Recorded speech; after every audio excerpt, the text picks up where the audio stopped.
Hello, my dear ones. Always great to come and go over cases. You know, this is about the cases and how we can take a suffering case and bring it back to Wellville. You know, suffering isn't in the scheme of things in my world. I hate the word suffering, you know. Anyway, this one article I was reading you yesterday, or when we did the last video, incredible article on the acid base of the body and acid ash diets, the domination of acid ash diets. We're going to put a lot more up online for you guys to have some really good research. And we also appreciate you guys sending us in research documents, because we're going to show the world the science behind what we do. And we've been putting this together for quite some time so that the medical doctors can finally see the science of this and how they believed in a theory that is unprovable, and that the practice of the theory is indicative of the ridiculousness of the theory. If a theory in health works, then health is going to be the result of it, right?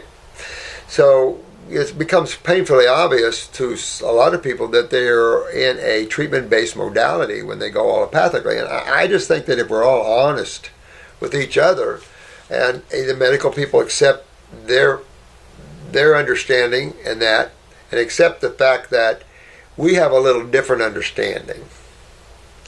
You know, sometimes things are opposite and they can never come together. People have asked me for years, why don't you work with medical doctors around the world? I said, I do. But I can't change the way I see the body and how it works, because we've proved this years and years and years and years, and our applied theory is curing people everywhere in the world of everything. So there's a certain point where it's not about coming to some agreement. This is the problem that we see in politics here. You know, everybody coming to an agreement. Truth is the only thing that's real. So I like truth, no matter what side it falls on. I don't care where truth falls, where that tree of truth lies, because it's the only one you can go by and sustain and be happy and be healthy, is if you're always truthful and you live by the word of truth. What's honest? What can we prove? What is provable? Not just in a lab, but in everyday life and humans. So let's go on with some Q&A, because I don't have anything too new. We've been having a lot of fun with this article, though. And I will get Pat in here, and we will focus on this, on excess dietary protein can adversely affect bone. And they were only using 100 milligrams of protein to demonstrate that is a high. That's considered excess protein. 100 grams of protein. And like, man, a lot of people have 300-400 grams of protein a day, and the bodybuilders, they can go way up on protein. Well, for a bodybuilder to consume a high acid ash diet is devastating to them. And I'm not sure ever been taught to them what happens on these high protein diets. And this article is very helpful to all you muscle builders, you bodybuilders, and all you athletes who are pumping high proteins, because this is this is 3 universities and incredible research that they've done. And I've been teaching this for years. It seems like I saw this article years and years and years ago, but I've already taught the loss of calcium. Calcium is a buffer in the system for years, and the fruits and vegetables are a big buffering system as well. And that we're dealing with the ash of things. You know, because this one medical guy brought up the fact that lemons are acidic. How come you push lemons calling that they're alkaline, but the ash is alkaline? The ash is what's important, because that's the end all, and how the body has to deal with that. So some good stuff. But if you're a bodybuilder pumping proteins, it talks about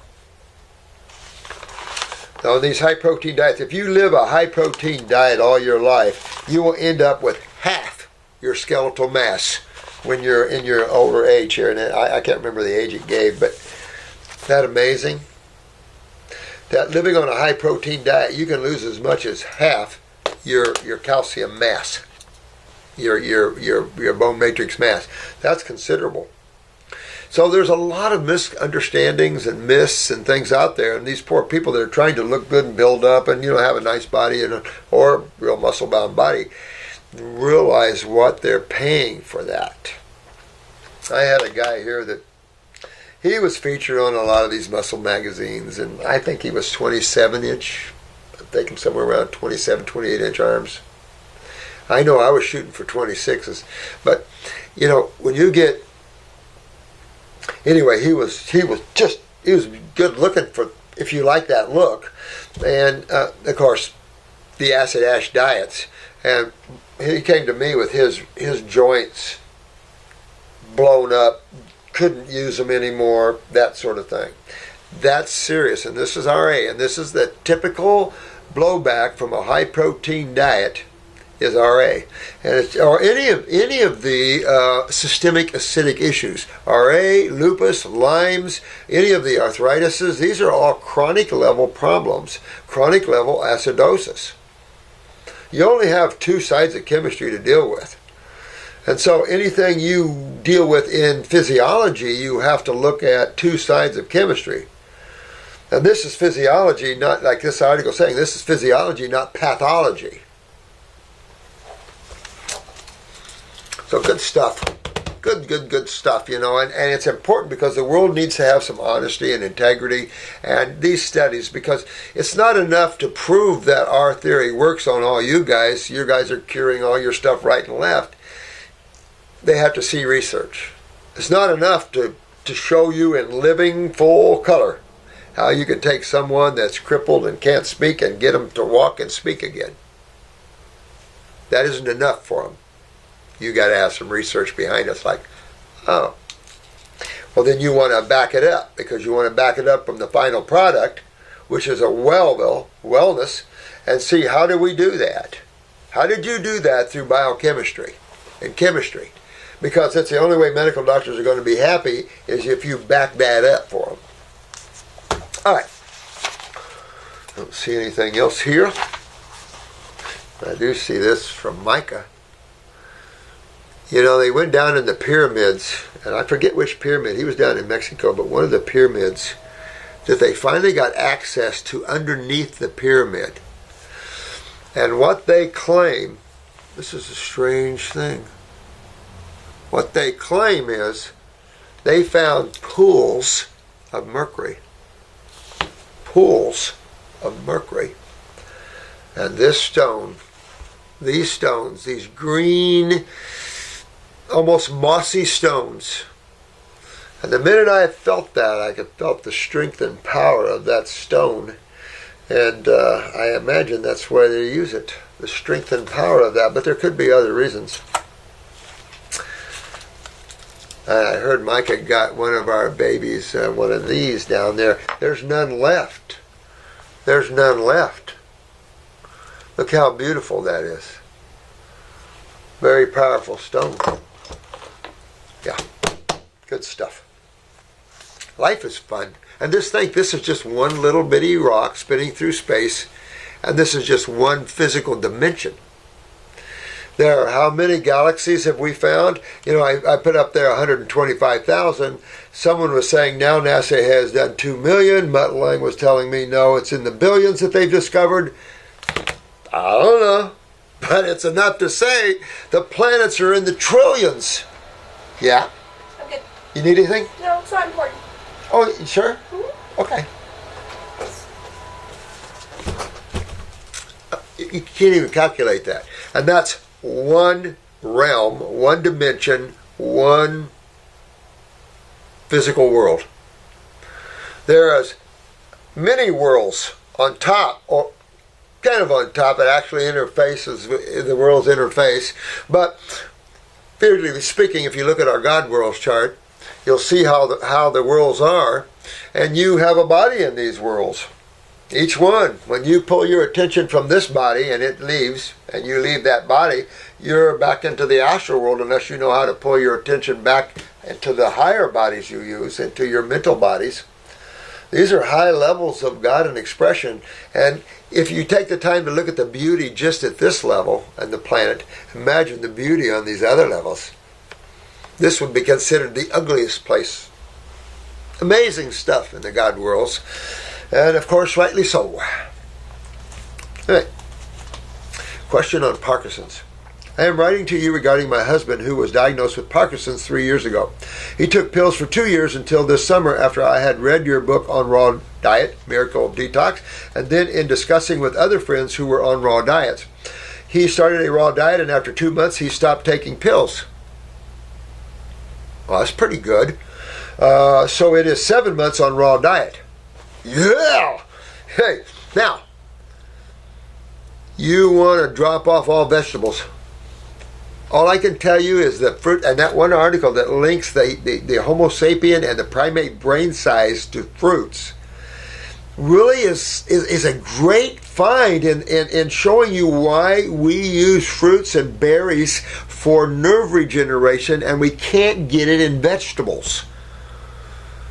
Now, we could probably get nerve regeneration in a horse with vegetables, but we can't get nerve regeneration very well on the Homo sapien level. And there's a huge difference in the electricity and the level of use. So it's all so interesting. There's so much out there we don't know. The mystery behind truth. But now he is giving up for a few reasons. Giving up? Well, I have to say this. Men tend to, unless you really feel and know it's going to be your thing, men have a hard time. The ladies kick our butts when it comes to these health programs and stuff. But you get a male that does it, he can conquer big time. We have not been able to find a single person who has recovered from Parkinson's, unlike MS. Well, I will say this. Parkinson's is hard. There's no question about it. But you can't let that deter you. And I've said this before, and I don't know why it is. Now we have about, I'm going to say we concurrently, because I don't know all what's going on with Attila and Pat and Marcy, but we only have probably 2 or 3 Parkinson's cases right now. We just don't get Parkinson's in here.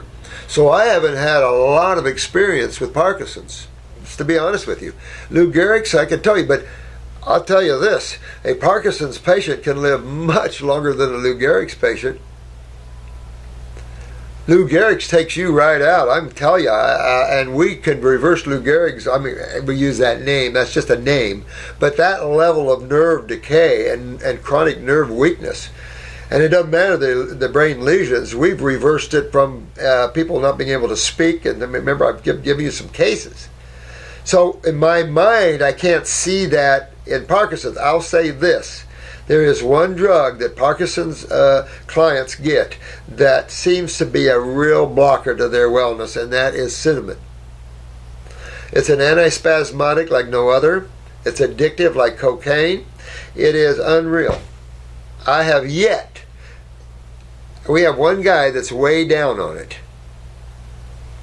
But I have yet to get anybody off of cinnamon. But I haven't had that many cases, to be honest with you. I'm just one guy in one little town. So it's just, we were lucky to have all the tremendous cases we've had. Most of our cases come in from the C word, the cancer worlds, the neurological worlds, but more with MS and Lou Gehrig's, by far. A ton of MS, a ton of Lou Gehrig's here, and very few Parkinson's. Amazing. Skin conditions are heavy, of course, but all the C words are heavy in here. But is that why he already got off his meds on raw diet? Is he going to let that stop him just because you haven't got a hold of someone that's cured themselves of Parkinson's and you're going to stop it because of that? That's stupid. That plays no, your husband has to understand why the raw foods and what he's doing to rebuild himself and why he has Parkinson's in the first place. You have to understand these things to understand why you need to be a high fruit eater when you have Parkinson's, Lou Gehrig's, or MS. Or anything, Bell's palsies, cerebral palsies, I don't care, any of them. What are we doing when we put you on these programs, and what herbs are we using to regenerate neurons and to eliminate brain lesions? And what, by the way, what side of chemistry is any of these people on? Okay? So you can see why it's essential to go, whether it takes you a year, 2 years. I mean, the outcome of doing nothing, or the outcome of eating high protein ash diets or acid ash diets, will just make you go downhill, downhill, downhill, downhill, downhill, worse, worse, and worse, year after year after year. If you could even just sustain yourself, would be great. But there is regeneration, and you can regenerate yourself. So I don't care if the name's Parkinson's or what it is. But you have to have a commitment by the individual that I'm going to win this game. I see a lot of Parkinson's males as half-assing everything. I've got one now that he hasn't been all raw yet. It's been a year or more. It's like, don't beat me up, because I teach that if you have Parkinson's, Lou Gehrig's, or MS, that you need to be 100% fruitarian. Fruits and berries and melons. Or don't be mad at me, because I'm telling you, it takes that level to win the day, and it could be a year or two to win the day on top of that. Okay, but you're winning a level of extreme decay. And I don't know what to say about it. It beats 50 years in a chair. If it took you 2 years to get well, it beats 50 years in a chair. But you need to have full commitment on board. The people that win always in their health issues or their spiritual issues are those that go full bore. They absorb into it. They become the wellness journey. And that's what you have. It's not, oh, do I have to eat that fruit? Oh, do I have to? I really don't want to, and I'll do it if it'll make me better. No. I have a lot of clients who are like, okay, come on. And then we have some like Hildy and say, hey, wait, Hildy, wait, come. And they win the day. You got to look at that. You need your power involved here. Your power is your attention, your commitment, your focus. Your attention is your power.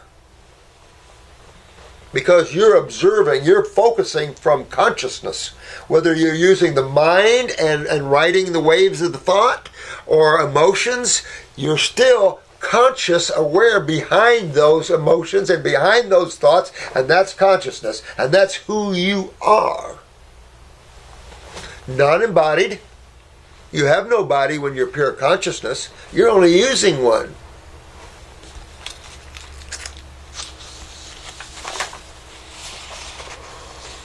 He has lost 13 kilos, which has left him with not much energy. It's not the weight that is leaving him with not much energy. It's not the weight. It's why he has Parkinson's in the first place, and which gland can we go to, and which organs can we go to show you the hub of this. The kidney and adrenal glands. So remember we talked about that. When you go on a raw food diet, it leaves an alkaline ash. So it begins to hydrate. It begins to remove agglomulation. It begins to electrify, since it's an electrical experience. And everything starts changing and adapting back. Fluids become more fluid. Things become softer, more palatable. Your movements are more flexible. Your dexterity, all these things. In the acid side, everything gets tight, stiff, inflamed, hard. So you're beginning to see that. And of course, remember we talked about that when you go on a raw diet, all this agglomulation, all this excitable acids starts to come out of the body, and everything in the body starts to go, ah. All the pain starts to move out. When that happens, your adrenal glands go down to their genetic past. I don't have any energy. Well, wait a minute. I'm eating the superior chemical formed foods. I'm eating the highest electrical foods. But boy, I feel tired. What is that? That's your adrenal glands. And that's the problem in the first place. Your body's just cleaning itself out to get to the core issues. And now it's going to start working on these tissues. So sometimes if you don't understand this process, and that's why I say hook with a counselor, because if you don't understand this process, he's giving up because you didn't understand the process. And you're going to get thin. Because what system creates brain lesions? Not the blood, is it? It's the lymphatic system. And the adrenals and the kidneys are the main players here. And if you don't fix them, then you're going to get deeper brain lesions, more brain lesions, and it's just acids chewing you up. It just happens to be in the brain that it's chewing on you. But it can be in the liver, it can be in the heart, it can be in the lungs, it can be anywhere. Acids chew, burn. So, and finally, of course, without pills, he has deteriorated, and that is not encouraging. He needs to get on a herbal program and start regenerating, start detoxing and regenerating. You can't just do a few things and then conclude with a hypothesis that it doesn't work, I'm going to give up, and all this kind of crap like that. If your husband wants out of that chair, then he should be calling here and finding out all the goopah, what works, what's going, what are we doing, how are we doing this, why is it working, how's it working, and what do I need to do? You got stuff like this, if you're laying there complacent, you've given up. And you've given up because the allopathic community has nothing for you. They never do because they're not into regeneration of tissue. They're into treatment of symptoms and labeling things as diseases. You've got to learn a lot more than that if you want to get out of a chair or get out of Parkinson's or MS or anything. It doesn't matter what we're talking about. You really want to understand the lymphatic system and acidosis and this, and then things just simplify everything for you. Everything becomes simple, and you start to realize that it's the medical community that complexed everything, and they're so lost, they're saying things that are not even true. Research is totally antagonistic with some of the things that medical doctors are saying. The universities are discovering things that are not quite what they're claiming. Well, and these researchers are finding out exactly what we are claiming. Pretty good, huh? Because we stand on the pillars of truth, guys. We stand on the pillars of truth. Like it or not. So, word for your hubby is get your head out of your you-know-what and get the power going and get yourself out of that chair. And forget about, I can't do it, get your power back. I've never seen such a bunch of floppy Homo sapiens in my life who just have lost their power and there's no grit or grime or nothing. Who created you? Why are you here? I can just tell you, our governments and medical communities and law have dumbed everybody way down. Grab your power, your strength. I'm wondering whether you know of anyone who has been able to reverse the symptoms. Also, what do you suggest about the diet so that he gains more energy? Fruits, berries, and melons. But it's the adrenal glands where he's fighting. Could have some thyroid too, who knows? But the adrenals for sure. So he has to go after his adrenal glands. There's a protocol. When you have Parkinson's, there's a protocol. You're not just going after a cold and flu-like symptom. You're going after major chronic, maybe even myelin sheath deterioration, brain lesions. I mean, the acids are chewing you up and the neurotransmitters are low.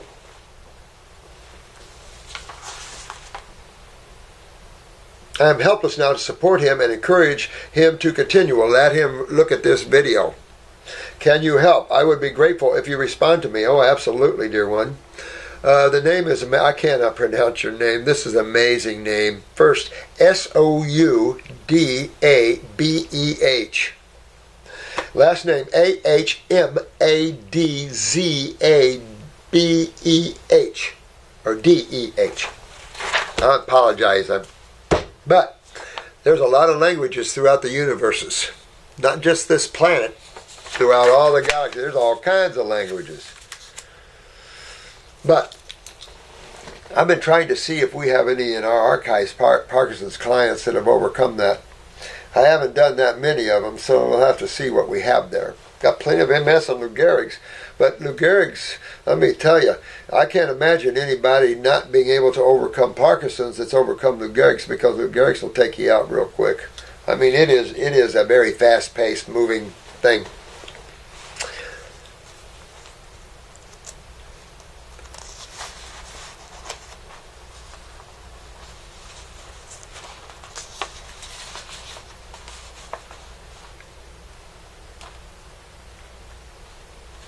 This is talking to me about a cyst.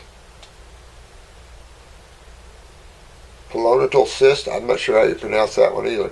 I'm wondering if you've ever successfully treated someone with this type of cyst. I've had one for a few years now and have noticed that if I shave the hair around the cyst and apply tea tree essential oil, suppresses its growth but does not get rid of it completely. All right, the tea tree oil works great to a point where you can't feel or see the cyst at all, but after a few weeks it always returns. That's because you have stagnation in that area there. So you have to deal with this cyst. You're trying to deal with this cyst internally. I mean, topically, you need to deal with it internally. Cysts are like tumors, are common, and again, this is just a pocket, and there's no blood in a cyst. This is real acid fluid. It's not like a regular tumor where you have interstitial fluid. But cysts, again, apply this internally. Go after your lymphatic system internally, and then your cysts will go away. I see that all the time. These cyst pockets and stuff like that. Mm-hmm. And these are pocket areas, and you never know if there's a genetic weakness in that area or something like that, because remember, Jensen was saying in the genetically weakened areas, the lymphatic system were compromised. Well, we just happen to be able to prove that through iridology. Matter of fact, you'll like this. I was just talking to Jen B. She's building me a new iridology chart. So I'm not going to tell you. I got some secrets coming. I'm going to tell you. But there's 2 charts. I'm not going to tell you. Got some secrets coming too. Good stuff. Okay, here. I follow a vegan diet, juice only in the mornings with veggies and nuts for lunch. See, you got to dump the nuts, dump the veggies. This type of diet has no way of getting rid of cysts. And with the nuts, you could feed the cysts a little bit for lunch. And it depends where you are lymphatically speaking. When you're lymphatically compromised, a few nuts can create a lot of acid ash and have a blowback on you that you don't like. If you're really healthy, you're basically consuming alkaline ash foods, which is fruits, berries, melons, and vegetables, then a few nuts like that, no big deal. But if your body is highly in the acidic side, these nuts and stuff make a big difference. Big difference. They can cause pain, all kinds of things, and they're natural nuts. You want to get past that into Wellville before you start coming into nuts again. We should occasionally graze like quinoa and buckwheat once a week. If you want to get rid of cysts, though, you have to put all that aside and do like a fast. Do a fruit diet and then do a little water or dry fasting, get the kidneys filtering. Go after that. You're going after your lymphatic system. And this type of diet is a great maintenance diet, but it's not a I'm going to get well diet. It's just a great maintenance diet. You have too many ash foods here. I make different herbal teas and powders to support lungs, GI tract, and kidneys. Cool beans. I tell you, I love the herbs there. A few cups every day. Excellent. Get something like our Hillel tea, or you can do some plantain. I don't know if you want to do it in teas, though. Your poke root and your blood root, if you get a little bit of that in a capsule form, like our lymphatic 5s. I mean, this is how you pull cysts and tumors out of the body. But you've got to have your pathway opened. Because as you're seeing, you're just using a substance to suppress, but it's not draining right. It's just kind of like lymph. If you don't filter, you can massage or knead your muscles and you feel better because you move lymph around, but then it comes back again. That's because you have a blockage. And you fix the blockage and then it goes away and it's gone. Doesn't come back again. So you have to take some time, just like you're doing with the herbs in here, and you got to get your diet up a little higher, and then you'll get rid of that and you're done. But use the eyes. Get used to using the eyes, because I'm telling you, that science is incredible for giving you an insight to what your body is and what you have to do. And it also gives you that insight to whether you have that little pituitary, remember that little pituitary bump to the thyroid and parathyroid. Both thyroid and parathyroid gland deal with calcium. Both thyroid and parathyroid glands. Just remember that. I have cut much of my protein ingestion, have lost a lot of weight. Do you have any proven method to get rid of pesky cysts? Kevin from Canada. Oh, absolutely, Kevin. That is, get in that detox. Get up there at a high-level detox. Get your kidneys filtering. Open up these stagnant channels, these areas in your body where you have stagnant lymph, sort of things like that, and then you won't have these cysts coming like that. Open up the doors. Springtime is coming.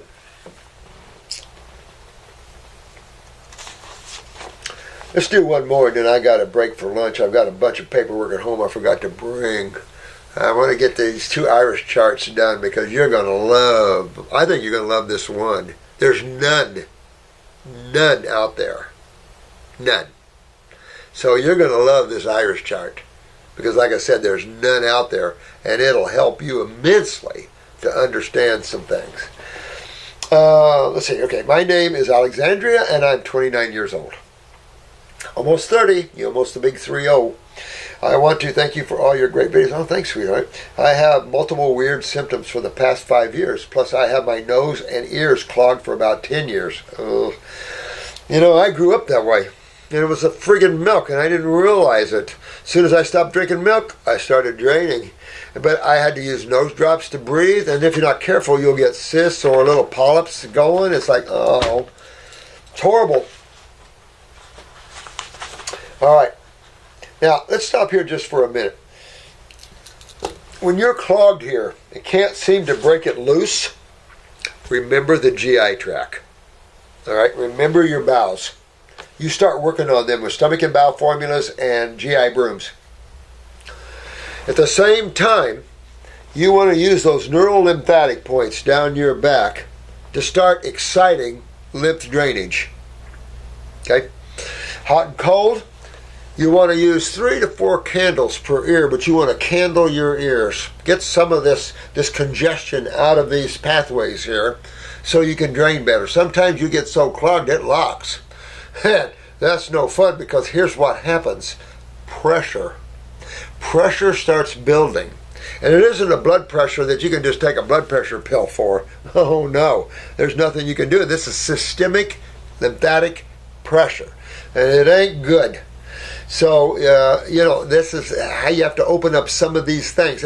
But of course, you've got to get your kidneys filtering. That is on top of everything. That is the kudai. That is the number one factor of getting well, is filtration of kidneys. My opinion. On sweating of skin. So, open up these doors that way and you'll start draining. You got to get some degree of hydration. Remember, agglomulation means everything is agglomerating, sticking together. Drying out. What side of chemistry causes that? Base or alkaline or acid? Acid. That's chemistry. Well known. So you know that you're highly acidic and you're getting agglomerated on top of all the other things. Who knows what's going on with the bowels, the transverse colon, blah, blah, blah, blah, blah. But you got to open up all your avenues of elimination. Make sense? Makes sense. You can't treat it and lock more in there. You have to expectorate and get more out. Then the pressures come down, everything starts getting more fluid and pliable and moving. And you can test that on everybody. It's just science. It's just chemistry and how it works. Well, medical got off and not understanding that. I don't know. It all started 5 years ago when I ate something at a restaurant. 10 minutes later, I suddenly started to vomit badly and then vomited again 3 days in a row. Holy crap. The last time I vomited on the 3rd day, I got immediately chronic dizzy spells. Photophobia, daily headaches, lasting months, neck pain, extreme fatigue, muscles, ear, eye aches, nausea, anxiety, and many more. Around 50 symptoms that appear and disappear. Holy moly. But, okay. So here's another thing I would highly recommend. You've probably already done this, but I highly recommend it. And I would look up a very good chiropractor that knows kinesiology. Right? And I'd make sure you didn't vomit your axis off and that sort of thing. Get your axis and your C-spine all in line. Make sure you're all in line. Go after your stomach and GI tract. Go after your liver, gallbladder. Go after this. Look at the way our kits are lined out and go after this. Go after your kidneys. Start detoxing, because what happens is you can blame it on the vomiting, but I will say this. You are probably building to this point. Now, whatever it was, poison in the food or whatever, you can see the stress of that, how it affects the spine. It can throw the spine out. It can affect the liver, gallbladder. So balance out. Get yourself on a living food diet. Predominantly fruits, berries, and melons. You're going after cysts and everything anyway, so forget the vegetables. Get yourself balanced out with that. Go after your herbal-wise, go after the kidneys, the adrenals. That's what I was saying. Go after the GI tract. Go upper circulation. Go after this, hot and cold applications. This is cerebellum's involved. You just said you got dizzy. But see, you could, when throwing up, you can throw this off, the axis and everything off. So check that.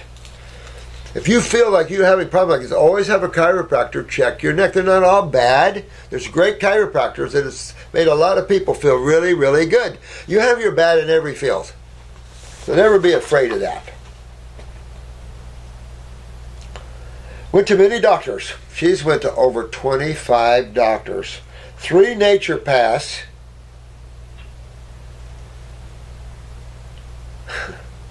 Had all the tests done and they still can't find the cause. Send me your eyes. Send me your eyes, Alexandra, and give me a little thing so I can relate this to your case here, right? Whatever you write on. Don't write just Alexandria, because I might not remember.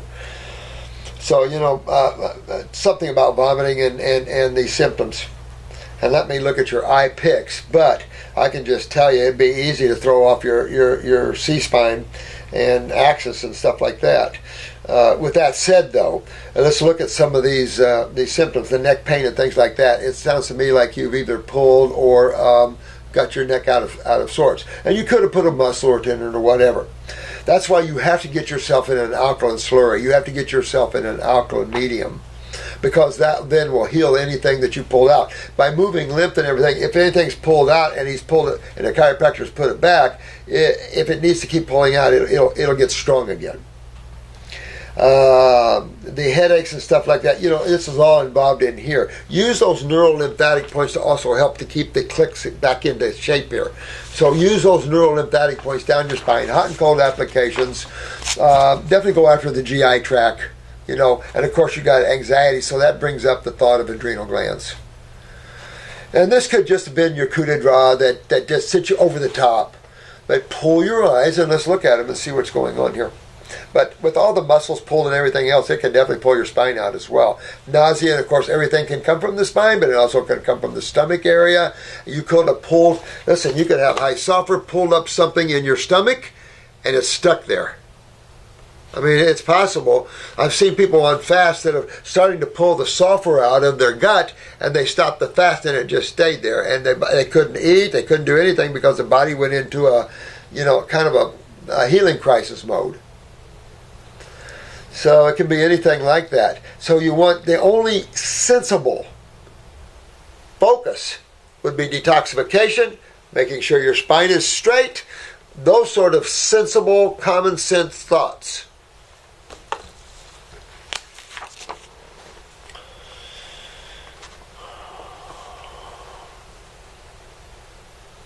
Went to a lot of docs, 25 medical doctors and 3 naturopaths. They still couldn't find the cause. I tried so many herb supplements, vitamins, minerals, therapies, protocols without good results. I just don't know what to do anymore so I can get my life back. I see that. Fortunately, I feel better right now, but I still feel constantly lightheaded and sensitive to light. All kinds of light makes me dizzy. Yeah, and remember the optic nerves back here. You got a lot of inflammation in the back of the head. You still could have a little axis off and things like that, so you would definitely check that, dear one. Because you haven't mentioned it to a chiropractor. I had a lady who would get dizzy and kind of faint, and I found that her axis was off. All kinds of light makes me dizzy worse, especially artificial bright lights. My eyes get tired and watery. Yeah, I think it's coming from the back of your head, the cerebellum. Headaches due to bright lights. Looking at distant landscapes makes me tired. But this is all extreme acidosis, by the way. Gut problems, concentrating and memorizing, tight neck and shoulders. You know, upper circumbrain nerve always, when you really want to increase neuron functions, upper circumbrain nerve, you're aggressively moving blood into the neuron areas and you're increasing neuron function with that. At the same time, what other system can't you forget? The lymphatic system. So again, you want to check that as well. She got problems concentrating, memorizing, tight neck and shoulders. Yeah, and this is all lymphatic. This just, your vomiting would just set you up for this whole downhill slide, but this has been developing in you. Tight neck and shoulders, anxiety, no libido, gynecological problems. So here you might want to consider some pituitary issues, my dear one. You know, you can, even though you have 50 symptoms, they'll all be corrected if you focus on a good detoxification process. You might want to hook up with one of the counselors here, but on a good focus, all these symptoms will be eliminated. Every one of them. Now, you've got multiple problems here, honey. But I can tell you, you have a lymph system that's down. She has gynecological problems. Look at this. Heavy menses. She has inflammation of the cervix. She has vaginal dryness. So if you still have your ovaries, which you have to have menses, then you really have a real low estrogen level, even in your ovaries. So submit to you a couple things. Pituitary's down and your adrenals are down. You have ovarian estrogen problems and adrenal estrogen problems. If you had a hysterectomy and vaginal dryness, it'll show the ladies that it's the ovaries, it's the adrenals that are having estrogenic problems. But when you have ovaries and you're still getting vaginal dryness, because to me you have some leaking of estrogen from ovarian. See, ovarian estrogen is uterine estrogen to me. It's not systemic estrogen. A woman has 4 different types of estrogen produced in where? Ovaries, adrenals, fat cells, and where? Liver. So you got 4 types of estrogen that you produce. So, but I will say this, being that there's a lot of involvement up here, I'm gonna conjecture that your pituitary's down, number 1, heavy periods and things like that. Vaginal dryness, though, is low estrogen levels. I recommend black cohosh for that. A dropper full 3 times a day, along with, and I would take the female reproductive formula to tone and strengthen the ovaries, the cervix area, and everything else. The inflammation of the cervix is simply telling you you have lymph stagnation down below, and that's a no, no, no. I don't know if you have ovarian cysts, uterine fibroids, but orthostatic hypotension, you have low blood sugar, low blood pressure, and that is your adrenal glands. You've got adrenal and kidneys, therefore you have heavy lymphatic problems. Need to get a picture of your eyes.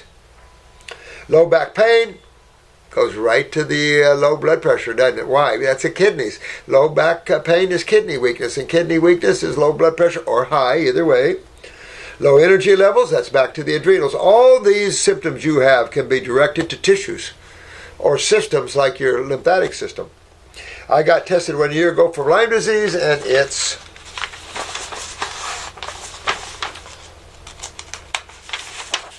infections, and it turned out positive, but I heard those tests are not very accurate then. Just put it this way, another name for this is systemic acidosis. Systemic lymphatic stagnation or constipation, and you're in trouble. You got to get this all opened up. You got multiple symptoms, and all these are very fixable. Very fixable symptoms. I can't believe the naturopaths didn't help you. That's disgusting. I can understand why medical doctors didn't help you. No offense to them. Dang. Pulling a lot of mucus out of me. But naturopaths. But the trouble is, where do they get their education? If they got it from Bastyr, Southwest, a medical school, basically, then they wouldn't know. Isn't that sad? But if they went to a nice naturopathy school, they might. The only thing that makes almost all my symptoms disappear is when the temperature goes under 20 degrees Fahrenheit. So what does that tell you? That's in your face, honey. What does it tell you? When I'm alkaline, my symptoms disappear. When I eat alkaline, my symptoms disappear. So when I eat my raw fruits and veggies, my symptoms disappear because they're making me well. You know, and they're hydrating and all the things that you know that we talk about here. So this is right in your face, sweetheart. And this is cool stuff for all of us because this shows us right here. Alkalinity cures. Below 20 degrees, you don't have the symptoms anymore. Shows how acidic you are. So, from just a chemical standpoint, which side of chemistry is your body on? When you feel good when it's cold, you're highly acidic. Heat is acidic. Just some more evidence to prove to you that this is the problem. If you could please tell me what's wrong with me and what protocol should I follow and for how many months. Thank you so much. I can't tell you how many months, Alexandra, because I don't see your eyes and I don't have a clue. You want to get rid of all this stuff. Get rid of all this stuff. All these symptoms are easy to get rid of. Now, you're pretty involved up here and stuff, so you have to see. But upper circuit, brain, and nerve should be attached to any protocol that you use, which should include kidneys, 2 kidneys, a lymphatic, a GI tract, get rid of your parasites, that sort of thing. But all this stuff's easy to fix up, but you want to go after it, Alexandra, because this is a little bit of a setup of what we just talked about, MS, Lou Gehrig's, or Parkinson's. You got the setup here. So be very, very careful, honey. Because the setup is here. You got the cerebellum involvement, you got the adrenal involvement, you got the heavy lymph involvement, and you know some of these symptoms. So you be very, very careful. You go after this like you're going after $1 million. This is your world, and their world. This is not good. So you want to get all this out of there. Go find yourself a chiropractor. Make sure this is straight. Rule out different things.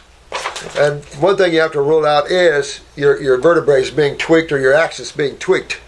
So you want to rule that out. And then you want to work on your lymphatic system because everything related to your lymphatic system's down. You can see that from the cerebellum all the way down. Your kidneys and adrenals are down. You can see all that. But it's all fixable. Very fixable. Sad you went through 28 physicians and none of them could help you. That's the state of affairs on this planet. And it's not good. That's not good. But we'll fix you. Guaranteed you can fix those things. I mean, that's what people suffer with right here. That's the bulk of it right here. But it's funny how we can prove these things when you look at chemistry and you look at acid base and you understand it from that. Because all you young kids, you want to just understand that chemistry is a really complex thing sometimes. But if you keep things simple, whenever you look at something, try to look at the simple side of something. No matter what people think, if you try to look at the simplistic side of something, someone tells you something difficult, see if you can figure out how to say the same thing more simple. Because the more simple you are, the happier you are. The more you complex your world, the more unhappy you are. So keep your world simple. Doesn't matter. We have done our academics. We have done our researches. We have manufactured items for about everything in the world. So I can't imagine how much more we need to survive. So now it's time to turn our world to spirituality and the growth of compassion and love and understanding that all life feeds out of the one source. Therefore, we need to hug each other and see how we can have a much higher experience with each other, a more loving experience with each other. So this world needs to work on itself, yes? Well, yes. See? All right, guys, I'll be back here in a short order. Love you much. Lunch is over. Oh, this is cool. The Heal All Tea. Hi everyone. I hope you are having a mighty fine day or night whenever you get to read this email. You never know. I mean, I could be in the middle of the night here. I could be, I come in here all times. I know that you guys are pretty loaded with emails on a daily basis, so I'll be short and sweet. My name is Fiona, Fiona, and I live in sunny St. Pete, Florida. That's just right up the way. St. Pete's got a beautiful, beautiful beach. St. Pete Beach, Clearwater Beach. I think I may be just 2 hours. I think you may be just 2 hours away, my dear one. From your store shop, I may visit one day. Oh, you should. You're just right up the way. And the drive over the Skyway Bridge is always fun. We have a bridge called the Skyway Bridge. I forget how tall it is, but it's really tall. And there was two bridges there many years ago. Through all these years, Woodbridge, a ship hit it. I was living in Florida at the time. A ship hit it. A Greyhound bus went down. Several cars and trucks went down. And you're talking tall bridge. What could I give you? 1,000, 1,500 feet, 2,000 feet? Yeah, it's tall bridge. Tall bridge. Beautiful. I watch Dr. Morse's videos very often, and I love them. Oh, thanks, honey. It's refreshing to see someone so genuine and passionate about truth. I appreciate that. Well, you got to live by that, because it affects every crack and crevice of your life. It affects. Because, it's almost when a lie gets started. You see what happened at all these myths and stuff? People fight over the protein myths. People fight over fruit. Oh, you can't have fruit. It's bad for you. All of these myths and propaganda. Sad stuff. Because then it held man back from experiencing more spirituality and growth. Talking about that article on the protein ash and stuff.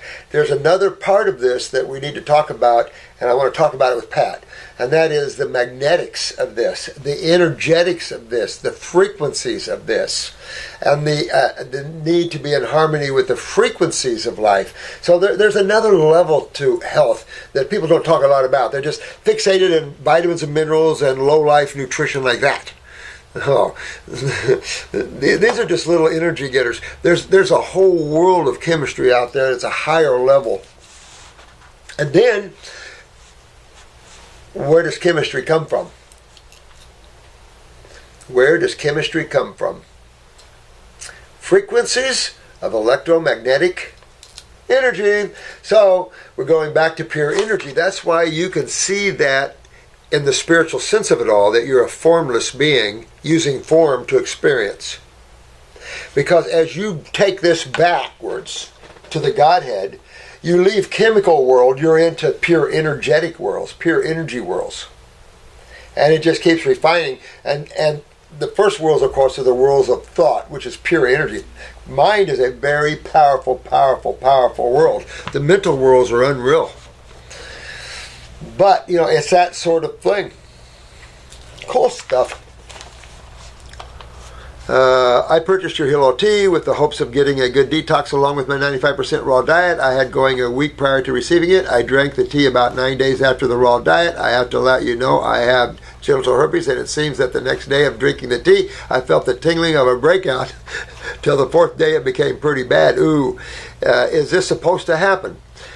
Well, the Hilal tea has lymphatic herbs in it, particularly plantain. So there is a little bit of a drawing action to that. I've always said if you don't want to see that, use something that is just a simple anti-inflammatory. Because the Hilal tea has herbs for everything in there. I have herbs for your kidneys, I have herbs for your glands, I have herbs for your lymphatic system. That's why it's Hilal. I'm after every system I can get in that tea. And we have testimonials like crazy. But remember when you start detoxifying, and it's a detoxifying tea, but remember why I made that tea? This is kind of funny, but I originally created that tea for douching. Because for some reason, I was having a lot of women coming to me with atypical cells, and I was working with the gentleman who invented the pap smear, Dr. Papalop, whatever his name was, his granddaughter. And she's a famous artist, very intuitive art, unreal.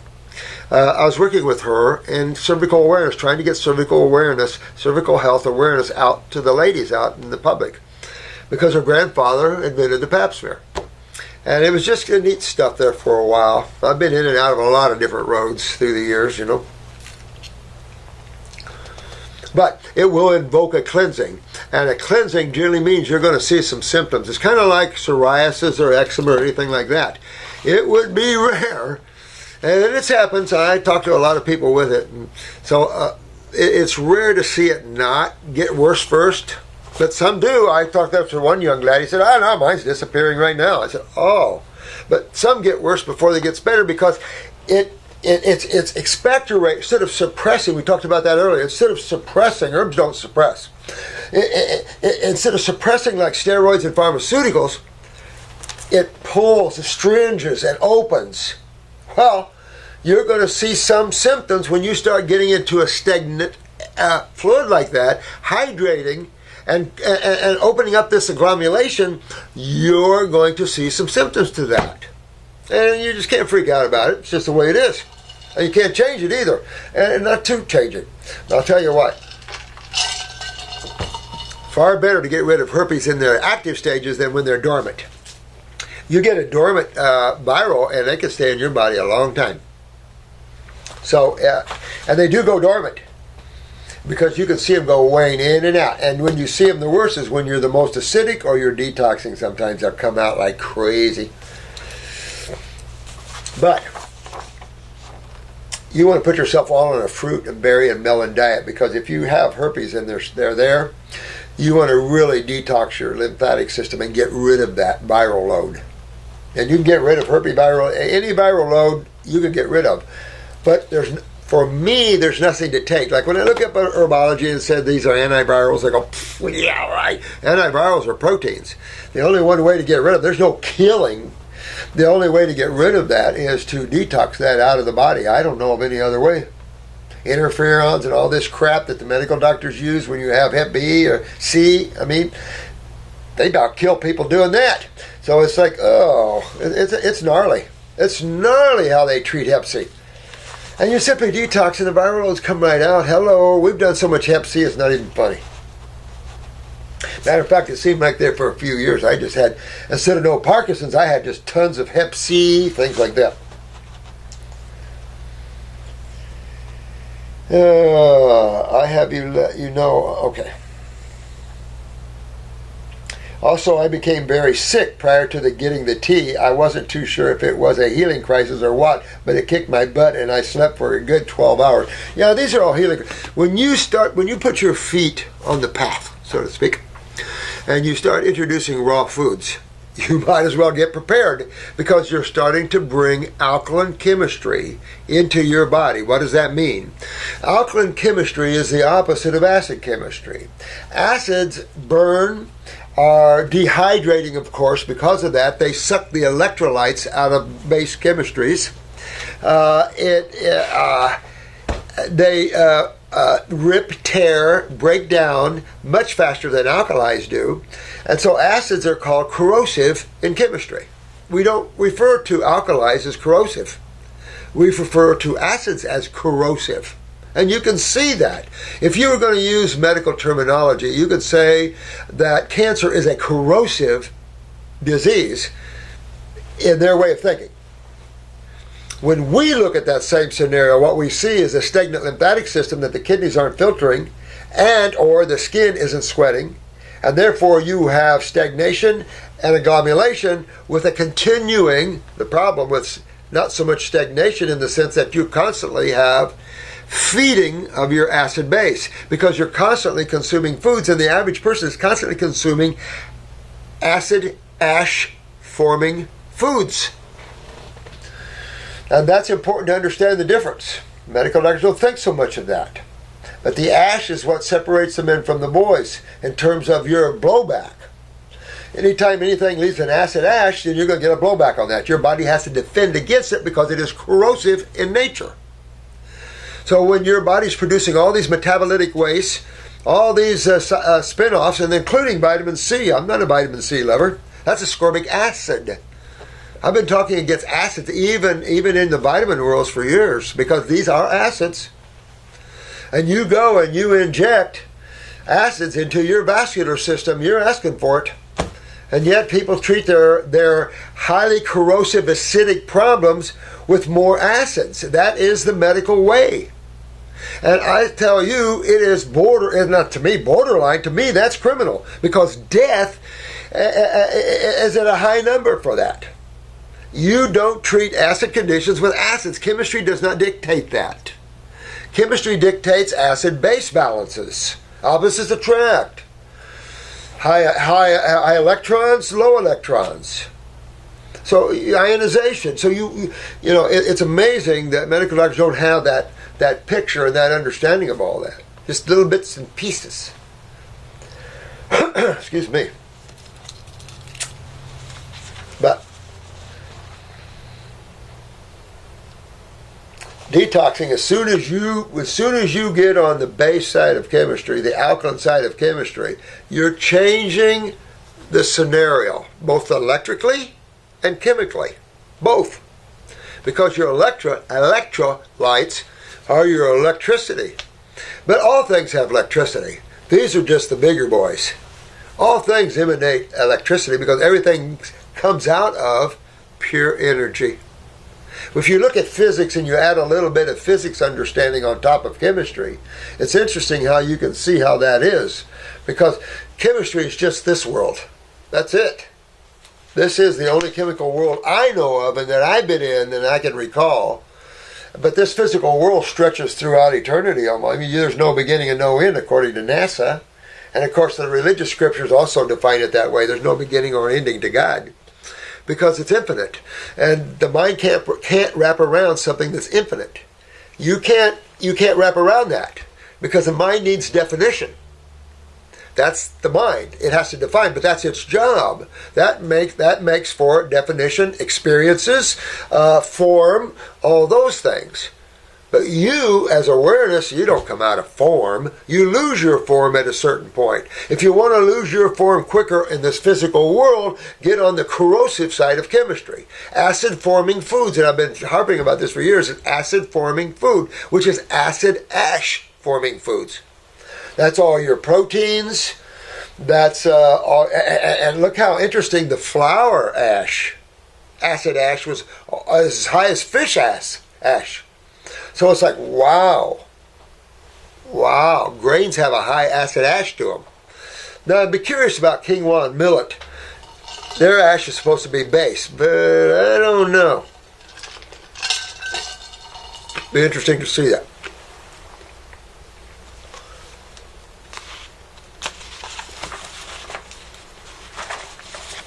But just remember, all of us, when you start bringing in base chemistry, it changes the matrix from a cationic environment, which is a dehydrated, agglomerated environment, which you would think would be like cationic or sometimes when you look at this, you can tear your brain out, because you have catabolic and cationic. Catabolic is the corrosive process, no question about it.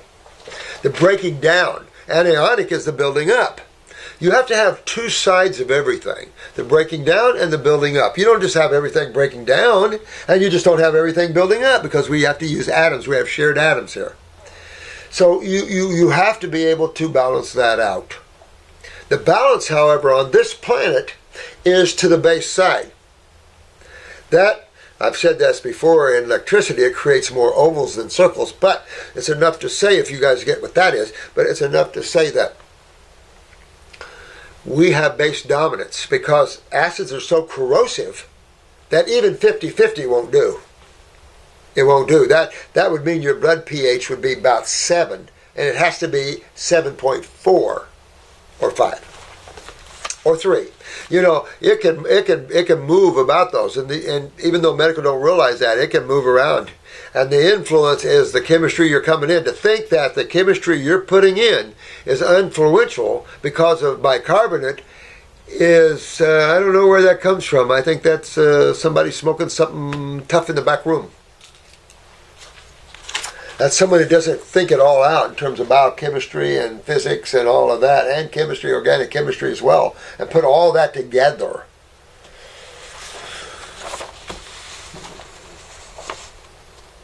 Optional read. My reason for detoxing is that that was cute. I like that. That was cute. Optional read. My reason for detoxing is that I have had lower back for about 1.5 years. So I mean, you forgot the one or something in there. Now, and it got to be a point I just couldn't sit in my chair at work without folding my legs in. You know, I tweaked my lower back as well. But I only tweaked it because it was already weak.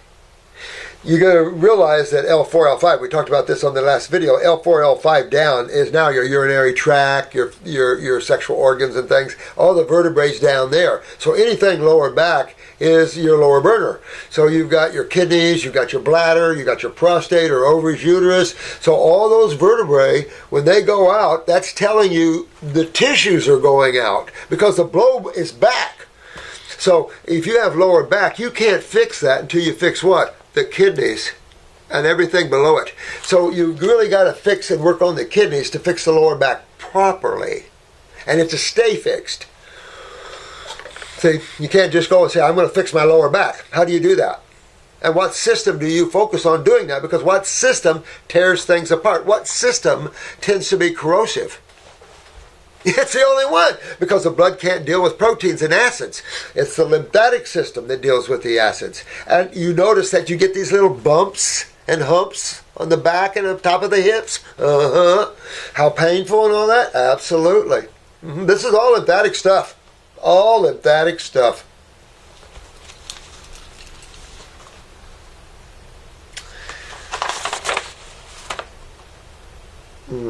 I wasn't a vegan before, so I ate all things that were satisfying till I made a change.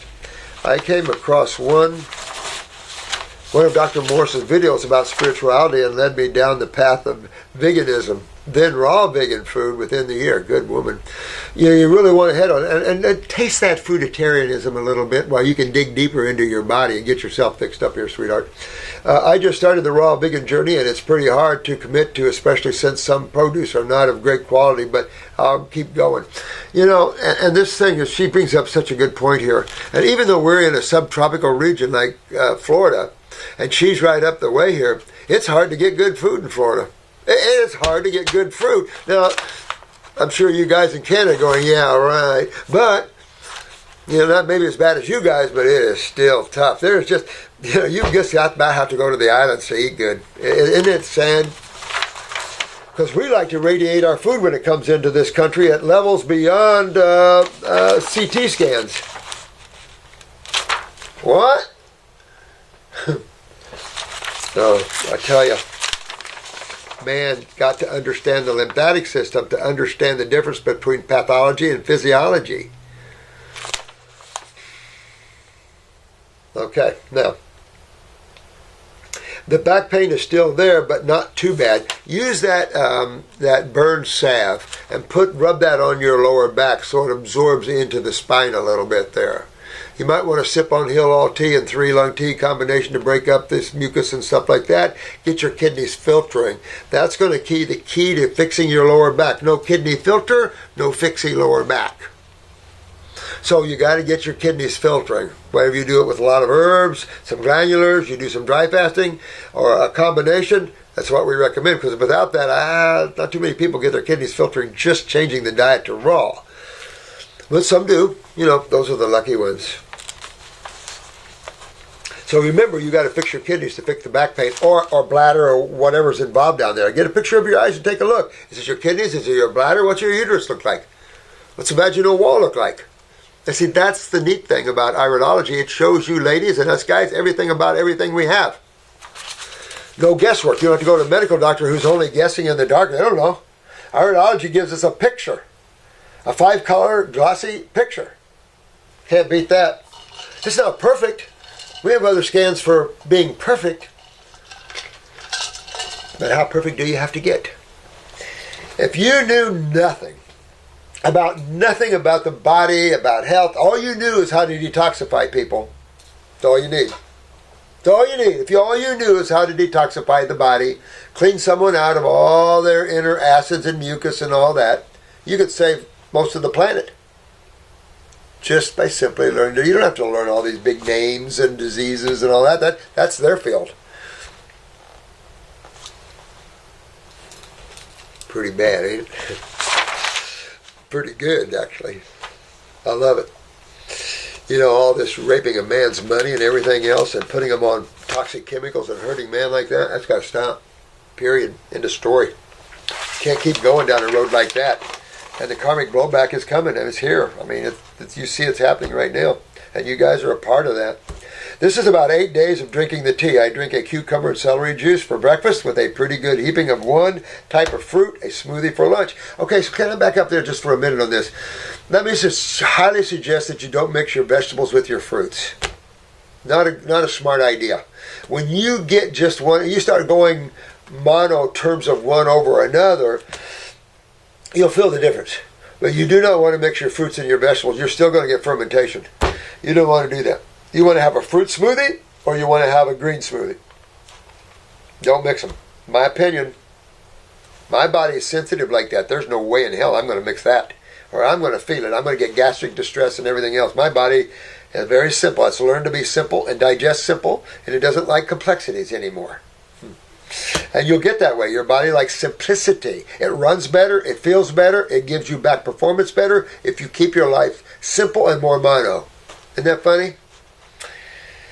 Smoothie for lunch, more fruit for a snack, and an herb and sprout salad for lunch. Wow. Got to move your fruit away from your veggies. It's the only thing I see here that you're doing is moving your fruit. Breakfast should be all fruit. Forget any greens or anything for breakfast. That's not in the order of things. Remember, why do we call it breakfast? Breaking the fast from the night before. You never break fast on anything but fruit. End of story. So, you never want to have your veggies for breakfast. Oh. Yep. I figure it may be my kidneys that are needing the healing and probably adrenals. Right on, baby. So I hope the tea would help. It will, but you're talking about a tea that's basically designed as a heal-all tea.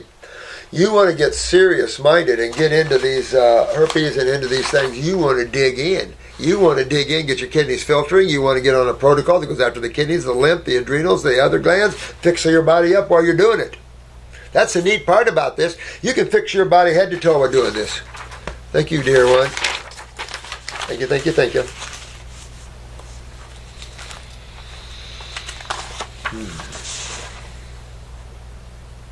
Bone growth. Benign tumor on skull. Dear Dr. Morse, thank you. Beautiful soul. Oh, thanks. I love you too. Thanks for all the love and education you are spreading. I hope so. I hope you guys are doing it with me. It just makes things better, don't it? I would love to hear more spiritual talk. I know. I was thinking about that last night. I need to do more of that. You guys are getting it down pretty good this way. So I'm trying to interlace them, though. That way we get both sides of that. So I'm trying to interlace them. Today's world, if you'd have asked me about that 20 years ago, I would have had a lot to say. But the more I work more than now, I don't have a lot to say about it. Because there's not much you can say about it. If you want to know God, the only thing you have to do is become it. Become the very thing you want to know. That's your ability. You have the ability to understand anything by becoming that which you want to understand. Well, how can you become something you don't know about?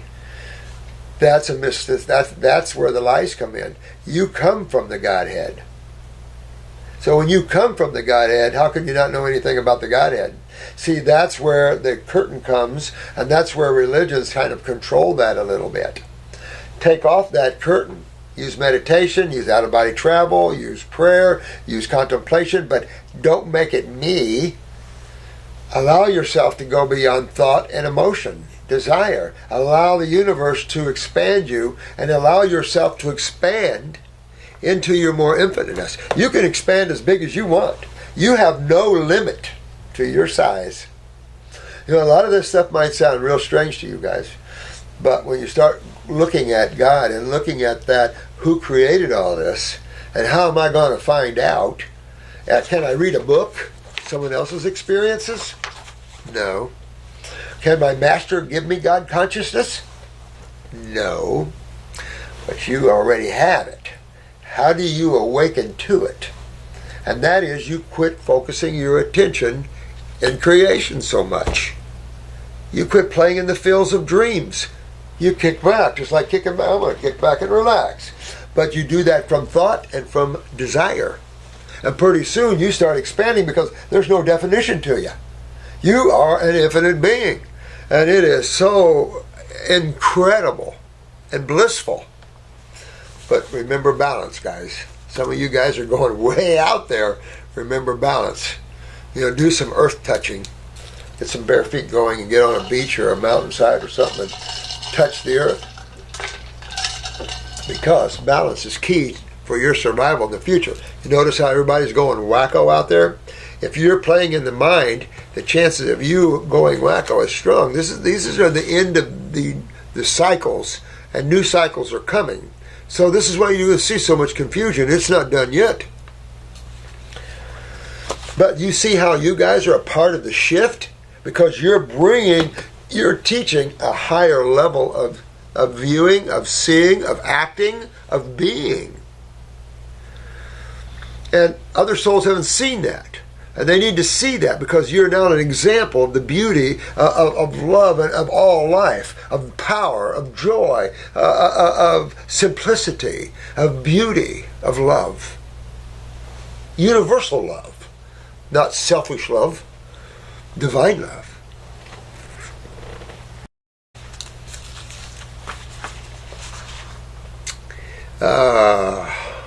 I eat about 80% raw now, and I am taking your herbal formulas weeks 3 and 4. I got a big window here. Everybody keeps going by. Come out.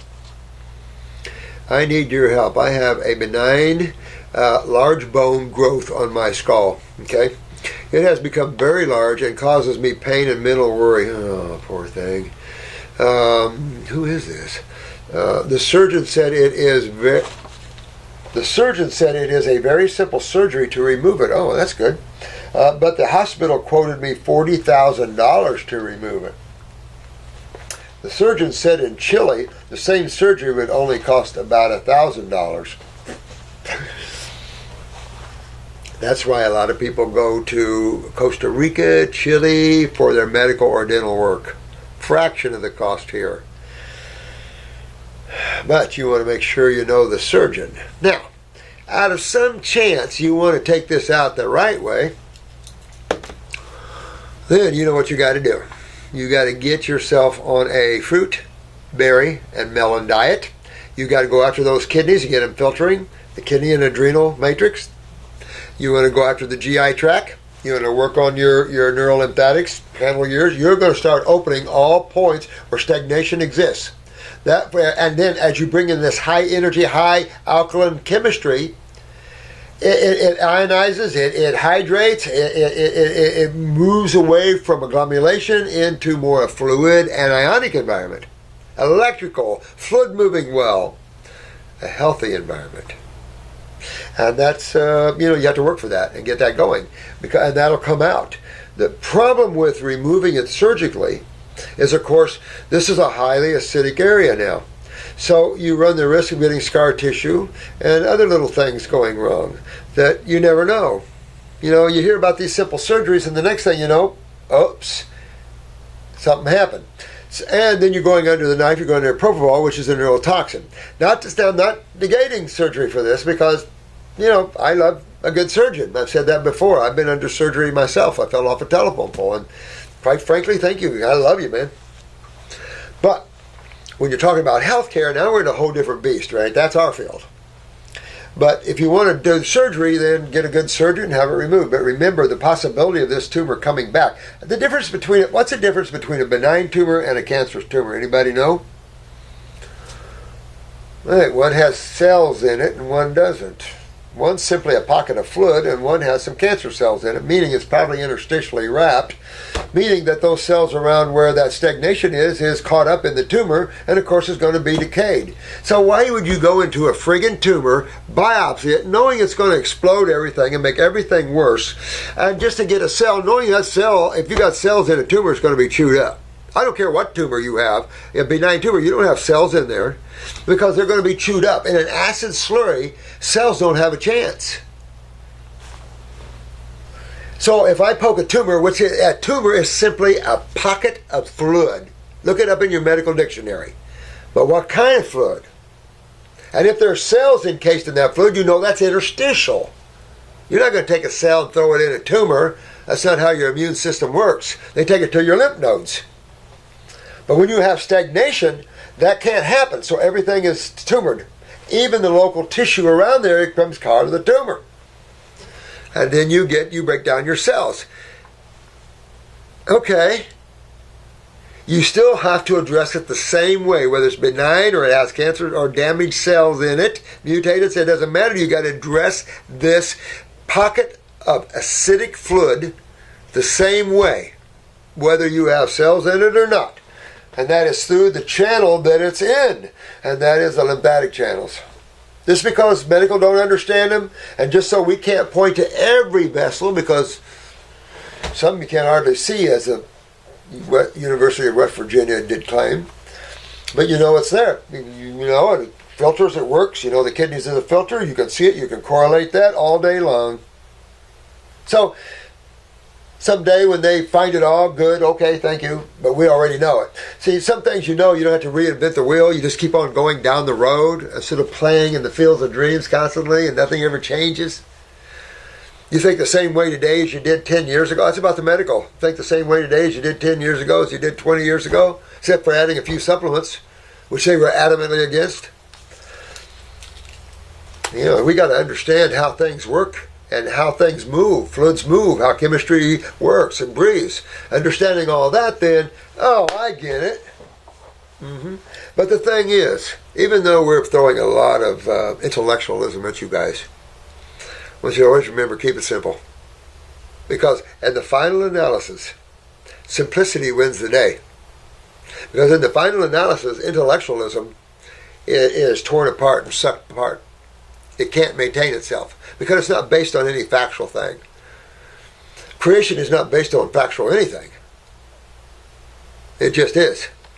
And so, you know, all the books, all the schooling, you're just reading other people's opinions about subject matters and things like that.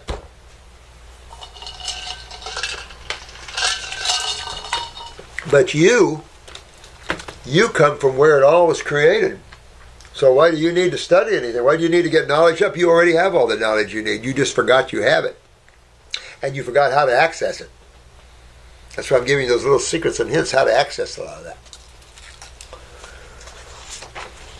Okay?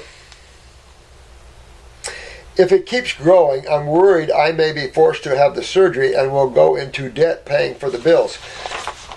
Isn't this you got Obamacare, right? I mean, isn't that pre-existing conditions?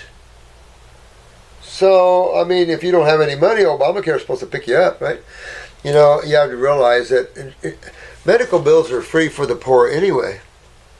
You go into a hospital and you can't pay the bill, you don't pay. I mean, I spent years in hospitals. You see how it works. So, they get you on some of that stuff. Now, I am lucky I have thick hair, but it is almost poking through my hair now. The surgeon said my bone in that area doesn't know to break down the bone.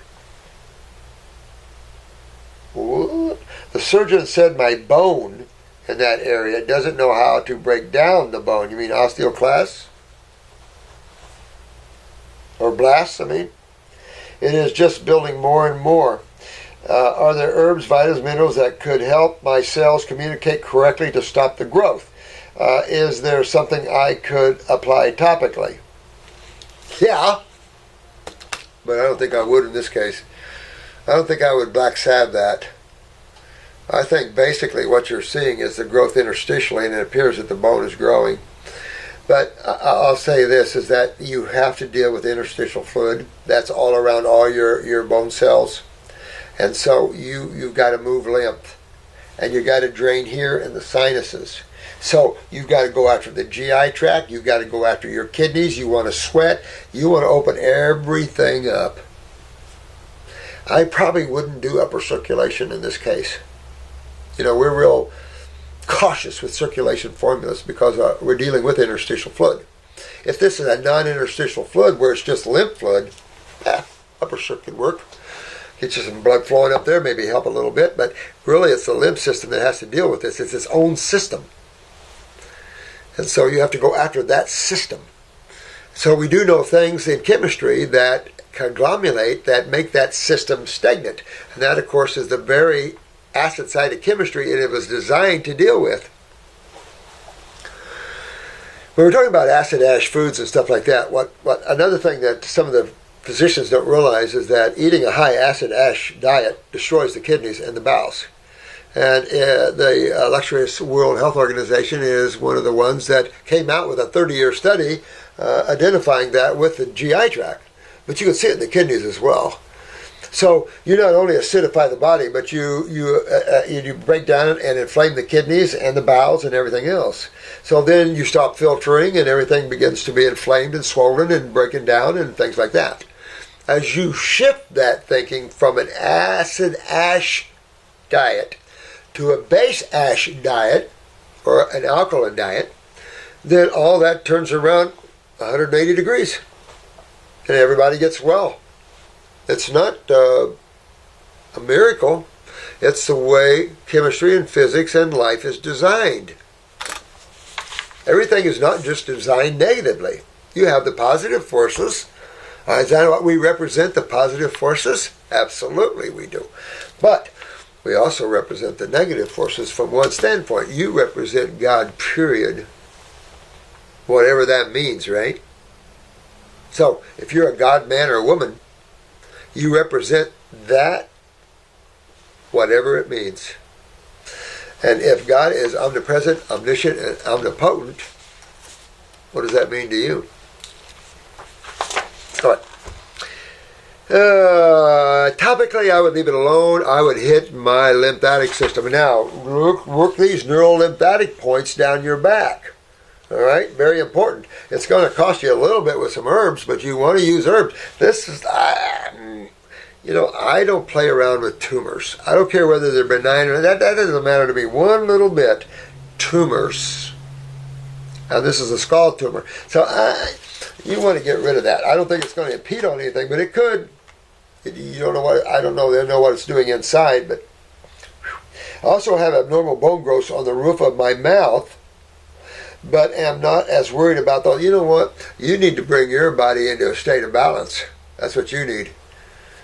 You need to get your body in a state of homeostasis, or what we would loosely call homeostasis, because that's the only way you're going to create and stop this osteoblast class type of function that's going on here. Now, your parathyroid and thyroid have a lot to do with this. Do you have a hyperactive parathyroid? Because that would be suggestive in this case that you're having a hyperactive parathyroid gland. Or do you have a hyperactive pituitary gland that's blowing back on the parathyroid or thyroid? But it sounds to me like you have a hyperactive parathyroid gland. But then, what do I know? I eat about 80% raw now and am taking your herbal formulas weeks 3 and 4 good. Because even if you were, let's say I was accurate and you had a pituitary kicking up a parathyroid or just a parathyroids that are hyperactive. The only way to stop any of this is to bring the body in a chemical balance. And to do that, you have to consume the foods that are in a chemical balance for your species. Make sense? In other words, we are of a certain species, and there's a certain food designed for that species. Correct? If not, then we can eat everything. We can't. And to take a look at the health of the Homo sapien gives you a good insight to why we can't eat just everything. We have a food source. Just like a horse has a food source, a cow has a food source, an elephant has a food source, a lion has a food source. And that's their food source. They intuitively know their food source, they intuitively go after it. Homo sapiens have lost their intuitiveness.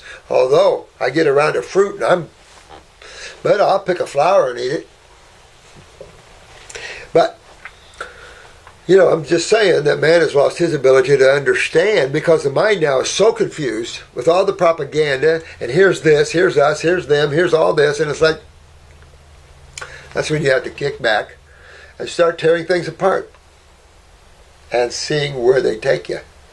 I try to back things all the way to the wall where I can't find any more truth oozing anywhere out of it. And then I know I'm pretty much there. Because what does it help us to play the games we've played in the past? Of not working from a position of truth, working from a position of, how shall we say, greed? Because most positions out there are greed. I mean, people are trying to rip people off right and left. And it's just like the greed out there is amazing. But the poverty is too, It's just a sad thing to see all of that the way it is. But I'll tell you what, I'm going aggressively after this as if it's me. You don't need to have a diagnosis of the C word to get worried and scared about something. And this is in the brain, and this is still a tumor. So you want to get it out of there. And there's only one system that I know of. Blood does not remove tumors. Your lymphatic system does, because tumors are of the lymph system. Oh, God bless. Hildy? Well, Hildy, you already did all this. Another Hildy out there. Yeah, you really want to move up into a fruit, berry, and melon diet, dig in fast, get your kidneys filtering, go with the kidney adrenals, get the GI tract, because you want to clean everything down. You want to get this drainage going. So there's a pathway so the lymph system can bring balance to this, balance to the parathyroid, thyroid glands, that sort of thing. And then it'll go down and reduce itself, and then you'll have a skull again. Anxiety attacks and panic disorder. I wanted to say thank you for all you do and being a witness to your mission to help heal us all. I send you much love, and I send you much love back. Always. So does my big heart back there. I was wondering about being a petite woman as I am 5'2". Uh-oh. So, immediately when someone says I'm 5'2", what pops in my brain? Pituitary. Uh-oh, she's got a pituitary weakness. That immediately pops into my brain, 5'2" pituitary. All right, so we know we can safely say that, I think. And I have heard you mention in previous episodes that if a woman is short, that the pineal gland is suppressed. Pituitary. Pineal is right beside it, pretty much. That's your spiritual third eye, the tishratil as they call it. But that's your gland of melatonin, of sleep and rest as well. But the pituitary gland, that's your master gland, settled up in the hypothalamus area, and very much controls the body. Also, I suffer from panic attack disorder, which you know is the adrenal glands and the nervous system. So when your adrenal glands are at the chronic stage, your myelin sheaths are at the chronic stage. I see it in all these eyes I've been doing for years. The state of your nervous system is almost representative of the state of your adrenal gland. I see a subacute adrenal gland in someone. And you guys that I'm reading your iris analysis for you, because I'm doing them all audio now. So I can talk to you while I'm doing your eye, which is a lot better than just reading a piece of paper and saying, oh, check this, check that. I can talk to you. So for me, it works out better. It's like a little mini appointment in with an iris analysis.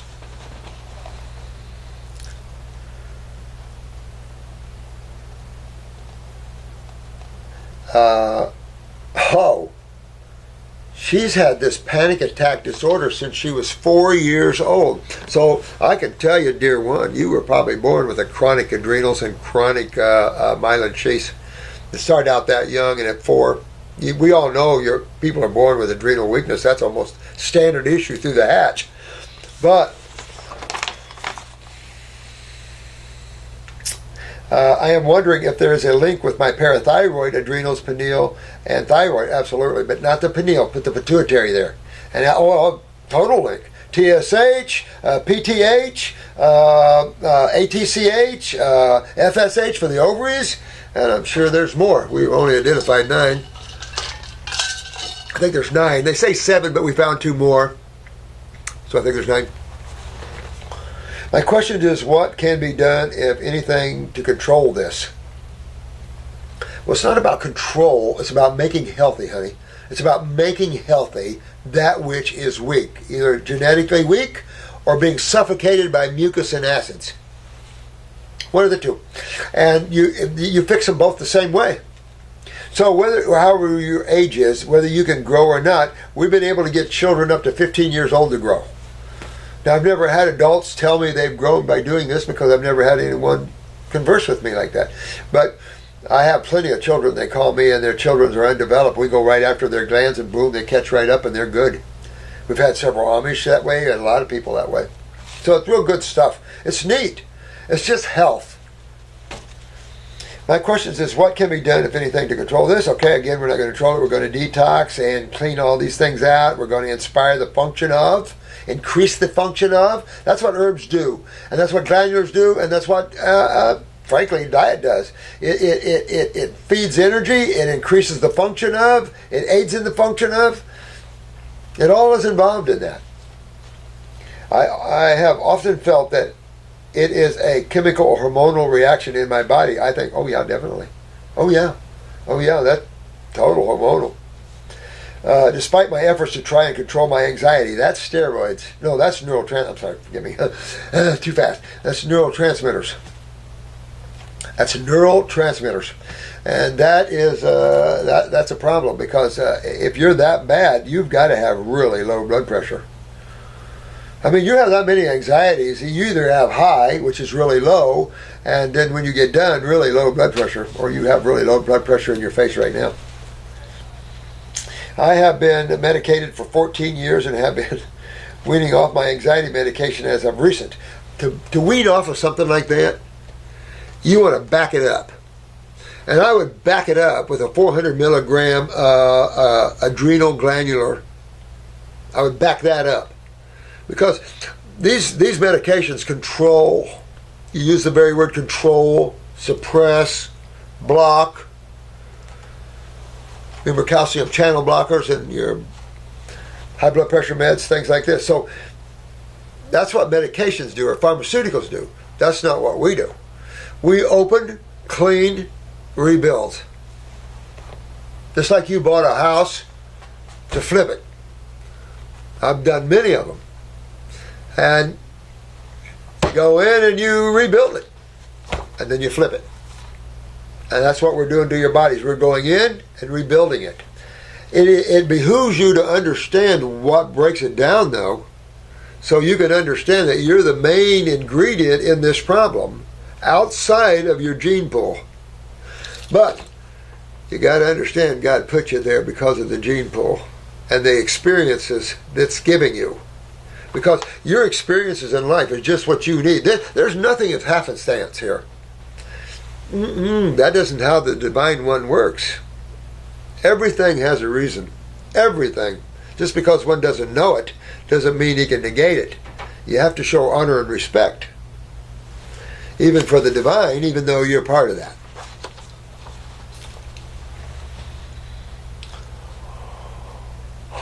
So you want to back this up. Anytime you're coming off a steroid or hormone, you want to back your gland up because they've ravished your gland. So now you want to back that gland up and titrate slowly back off of that. Like go every other day with your medication. At the same time, you're going every day, maybe 3 times a day with 1 capsule of 400 milligram adrenals. And if your blood pressure is still real low, add licorice root or pop the adrenal herbal side to them. It has been awful, and I can't seem to get off the last 25 milligrams I am still taking, and that's because you've got to back this up more powerfully. And you might have to back up that pituitary. You might have to go after that pituitary gland of yours as well. I would use the herbal side of that one at first, because the glandular side can send your TSH way up. It's asymptomatic, but medical doctors freak sometimes when they see numbers in blood work, even though it's asymptomatic. It's easy to get back down, da-da-da-da-da.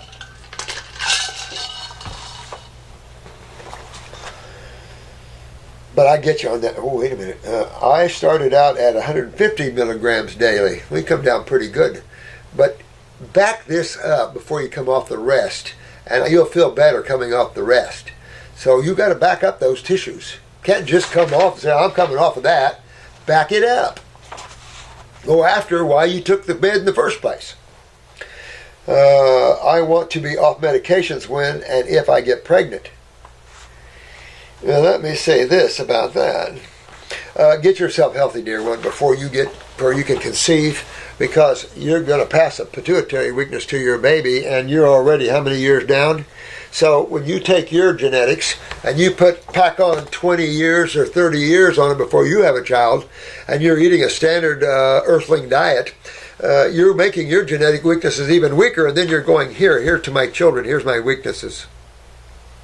And man needs to educate more about that. So mothers understand that, wait a minute, maybe a better way to make my body healthy, and then I'll have my child, because I don't want to be at the medical doctors all the time, because if my baby's lymph system is down and has tumors, it's a chance that I might not have my baby long, because medical doctors claim jurisdiction, or at least states do. We need to fix all this. A lot to fix. So you want to wait before you conceive. You don't want to ever conceive out of emotionalism. You never want to conceive out of that, because wrong reason, and we are very overpopulated, if you haven't noticed. So you want to conceive for the right reasons, but you want to be healthy when you do, because the blowback is on you as well, not only on the poor soul that's in the body, but you, because you have to deal with that. And you got some babies out there that's sad. I had to talk to a dad with a 9-month-old baby that has cancer in the eye, and another dad who's 6 or 7 year old had a brain tumor. I mean, it's tearful.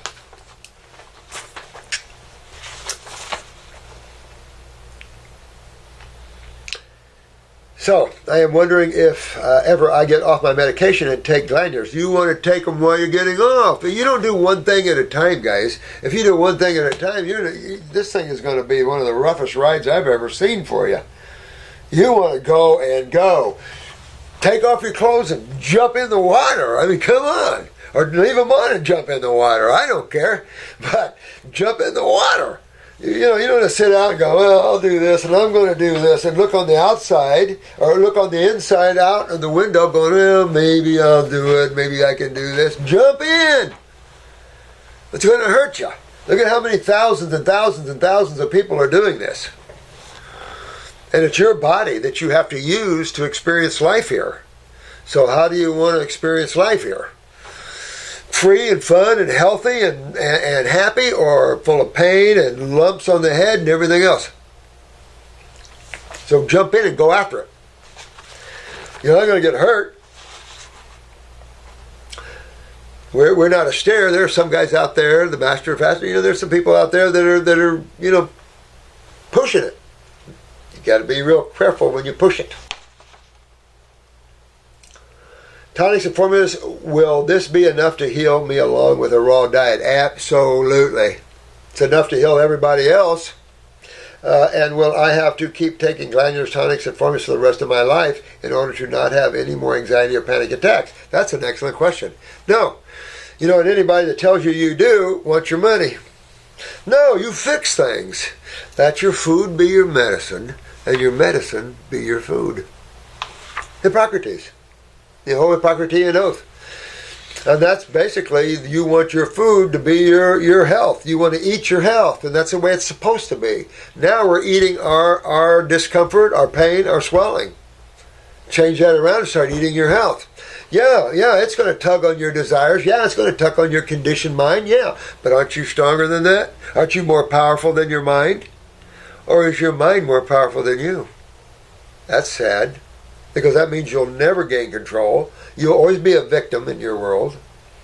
And you'll never have power and strength to determine your own way, because your mind, which is a victim of conditioned thinking. Mind loves conditioning and propaganda. It's essential. It can't understand the infinite. Remember that. It's not a part of that.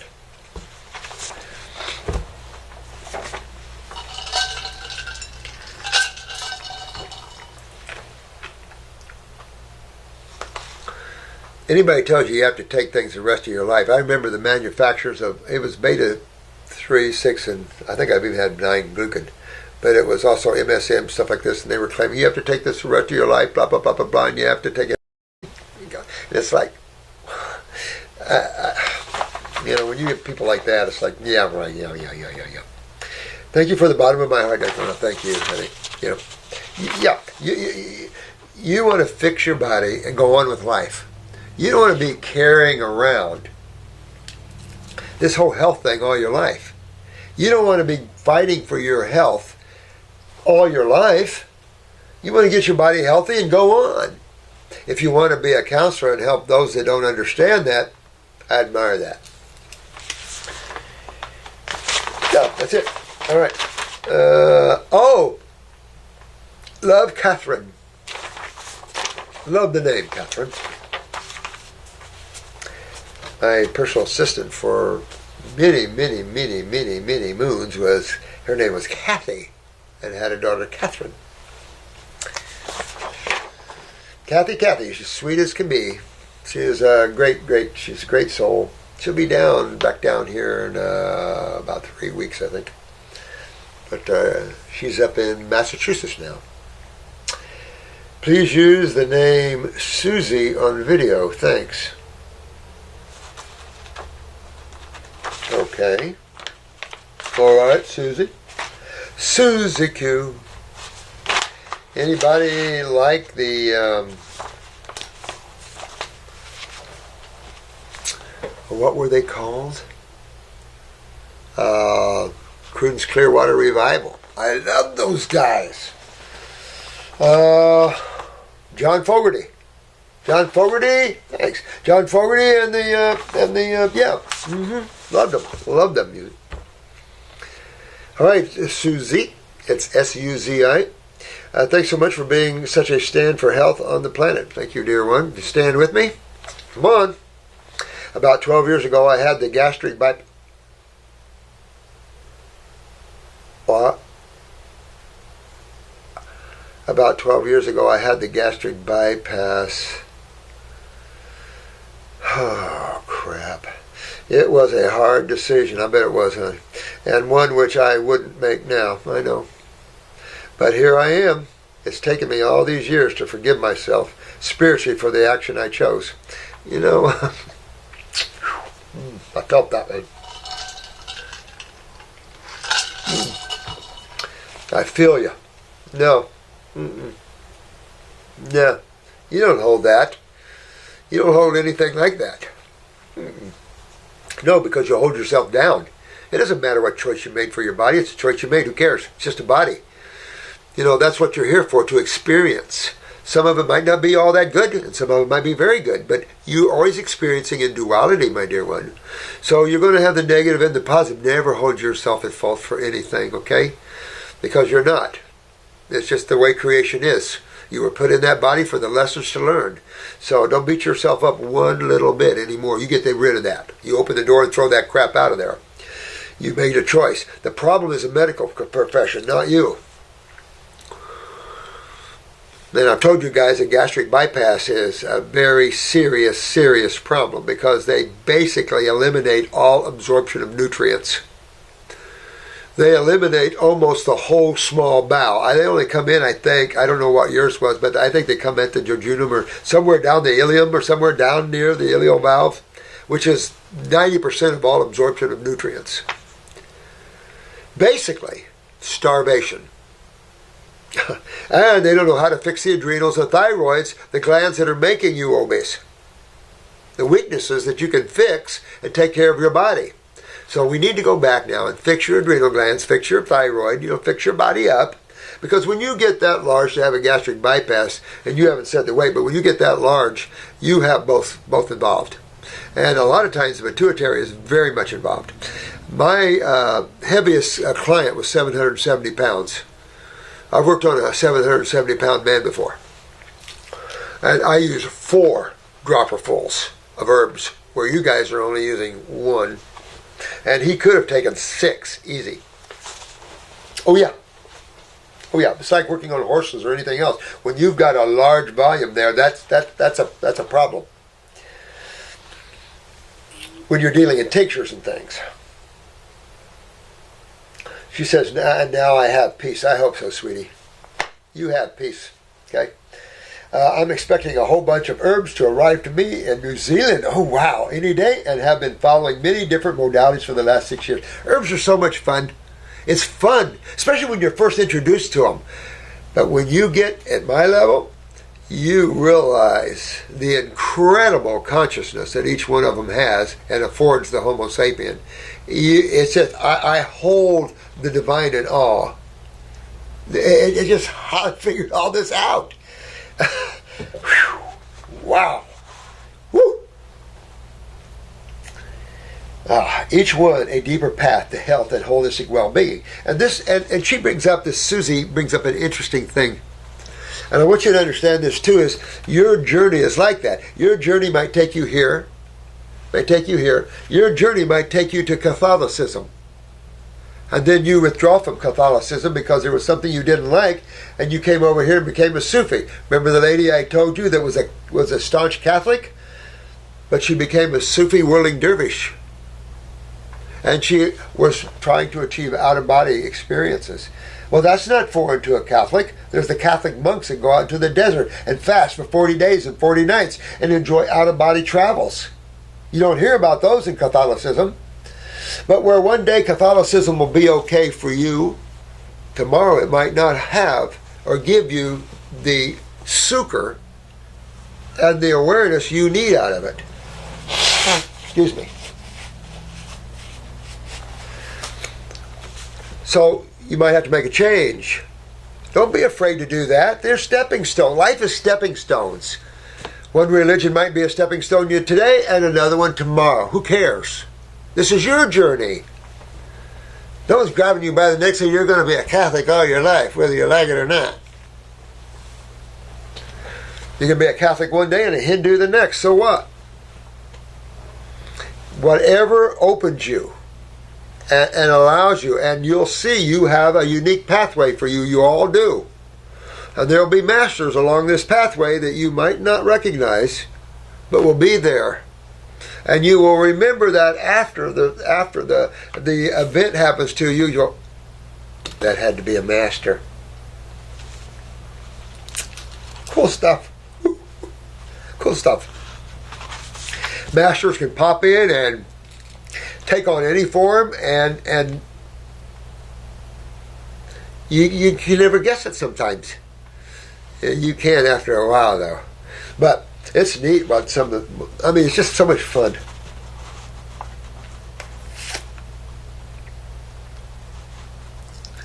I've listened to the short video saying don't have this surgery, and I'm in absolute agreement there.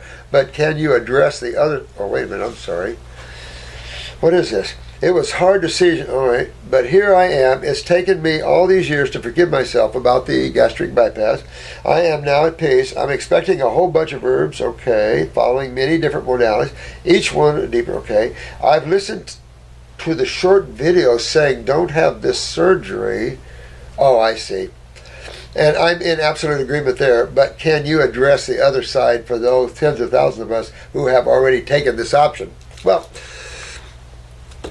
once you do the gastric bypass, now you have to just go make your body healthy. You just have to go make your body healthy and hope that there's going to be a way the body rebuilds itself in that way. If there's any way of undoing a gastric bypass, that would be neat, to where you get use of the small bowel again. But the only thing one can do is just start eating raw foods and make the body healthy. That's all you can do, and fix the malabsorption, because most of the obesity has malabsorption involved. The adrenals are always involved. The thyroid is almost always involved. You know, the adrenals can be involved and you get up to about 300 pounds or so, but then the thyroid comes in on top of it, or vice versa, then you can get way up there. Way up there. And the problem is no one fixes this for anybody, and the candida in the body, so not only it's like Mama June, although they didn't do a gastric bypass on her. They just cut 2/3 of the stomach off. It showed them do it. And then, of course, she only has 1/3 of the stomach, so she can't eat that much. It's like, excuse me? It's what you eat. It's what you eat. I mean, watch this Mama June if she continues going honey boo boo thing. I mean, look at what they eat. But on top of that, when you're eating complex sugars and you have an adrenal gland weakness, that's all going to turn to fat. When the thyroid is low, your metabolism is low, and when you have more than 1 meal a day, you're going to gain weight. Because when your thyroid is low, the calorie intake should probably be not much over 1,000. I'm telling you, when you get up into 3,000-4,000 calories a day or a lot more, and you have a low thyroid, you're going to put on a lot of weight. So you want to go back and fix these things. You want to go back and fix the thyroid gland. You want to go back and fix the adrenal glands. How do you fix things? The first thing you have to do is change the diet. And the reason is chemistry. You know, when we look at diet things, you have to understand we're talking chemistry. When we look at a fruit, we're talking chemistry and physics. We're looking at a food that's high of chemistry and high electrically. And that's what you're supposed to eat, is chemically, electrically alive food. Turns you on. Turns on the cells. Turns on everything. Forgot the energy part of it. So you focus on health. You go after the kidneys again. You go after your adrenal glands. You don't even think about the gastric bypass. You just go on and fix yourself. I don't mind small meals more often anyway. I'm more of a lover than that than one big meal. I think it's much more beneficial for the human body. Now, you want foods that lend their nutrition very easy and minimal digestion. Make sense? Okay, so that is your fruits and berries and your melons. They just happen to be the most nutritious foods on the planet and the most electrically alive foods on the planet, perfect suited for you. And so in terms of how the body is going to adapt and change with this, you'll have to see, because I have no idea. But the body makes new pathways. It does all kinds of neat things to restore itself. So it'll be interesting to see. But you want 100% raw. To get up there in the regenerative levels, you want to be 100% raw. And for me, 100% fruits, berries, and melons. Now she says, for me, I'm experiencing all of the symptoms your listeners and clients mention when they speak about the autoimmune type group of diagnosis. Nothing more serious has presented, and I appreciate how fortunate I am. I'm a fit, active person who is currently changing careers. Oh, after 33 years helping people. Good woman here. Good woman here. I can tell just the way you wrote this to me that you were a good woman here. Starting to follow my real passion for working with nature and helping others to follow their dreams.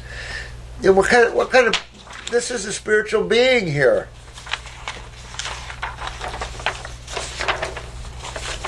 The surgeon said the only issues with absorption would be the inability to absorb calcium, B12, and iron. That's not true. Unless he came in way up there. The bulk of your absorption of nutrients is the small bowel, not the colon. I don't know if this guy knows what he's talking about. And B12 is a side iron anyway. That is not produced. I mean, that's not a nutrient in a food. Iron has to have adrenal steroids to be metabolized, and calcium needs parathyroid, thyroid hormones. But the absorption of it in the small bowel, you absorb the bulk of your nutrition in the first several feet. You got a 22-foot long small bowel. And there's a reason for that. And you got absorption of nutrients all the way through, including fatty acids and stuff. So, from what I've seen of a gastric bypass, is they leave the stomach and go right back to near the ileum, which is right at the doorway of the colon. So you might have a better gastric bypass.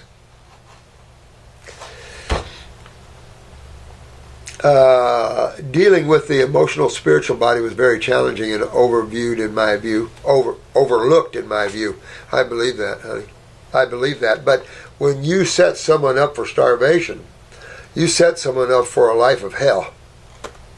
And I get it. There's got to be reasons why they'll do it, and you got to fill out and go through all this. But still, there's no reason for starvation. You can work with diets. You can work with all kinds of things. I brought this guy down to 400 and some pounds before he left me, I think. Given what we know now about the lack of real knowledge and absorption in the medical arena, it's clear to me, all I can do is proceed as well as I can. Take as much care with the nutrition. But you're right on, sweetie. And don't worry about it. Don't worry about it. You'll be fine. Because you also want to realize the electricity. Because what's the bottom line out of chemistry that the body goes for? Out of all this, excuse me, please. Just talk, talk, talk.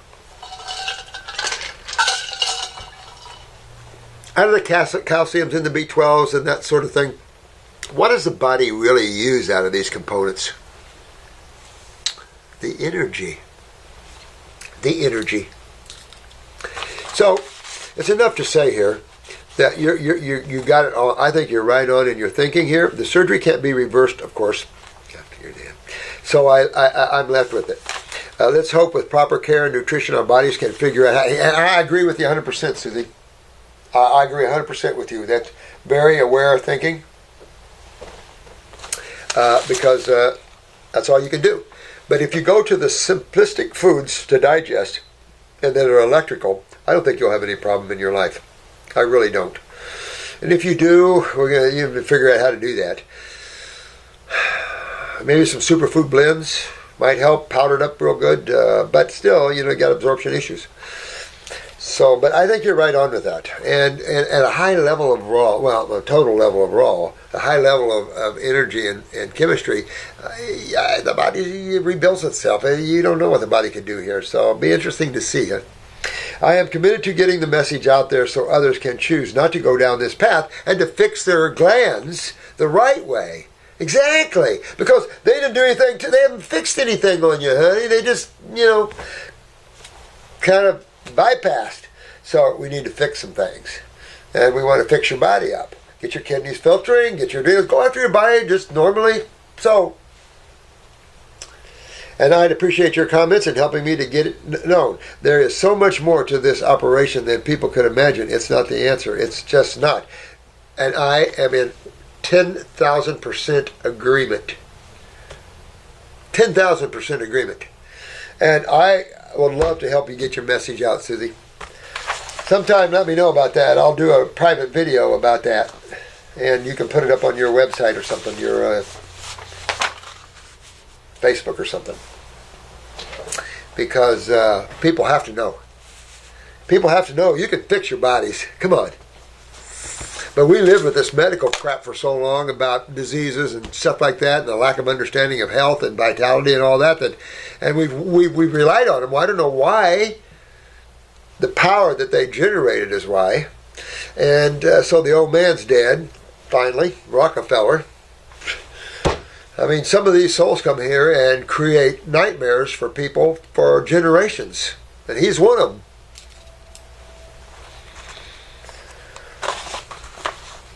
Where are we at? Huh.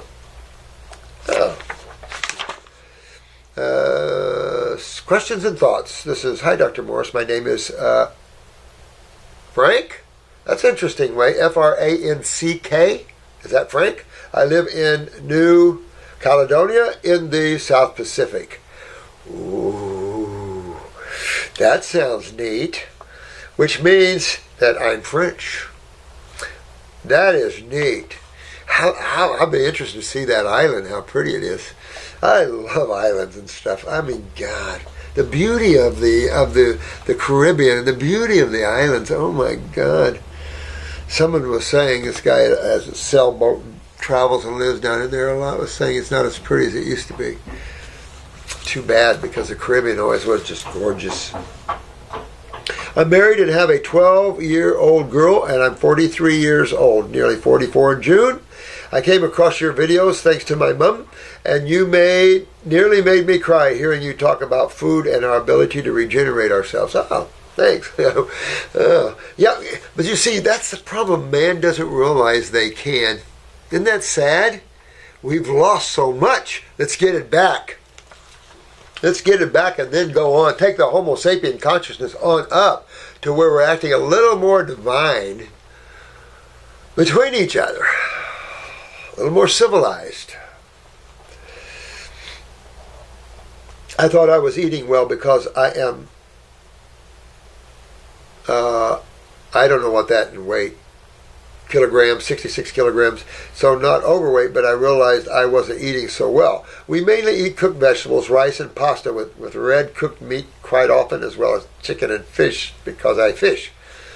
Well, that's about the standard diet of most people, don't you think?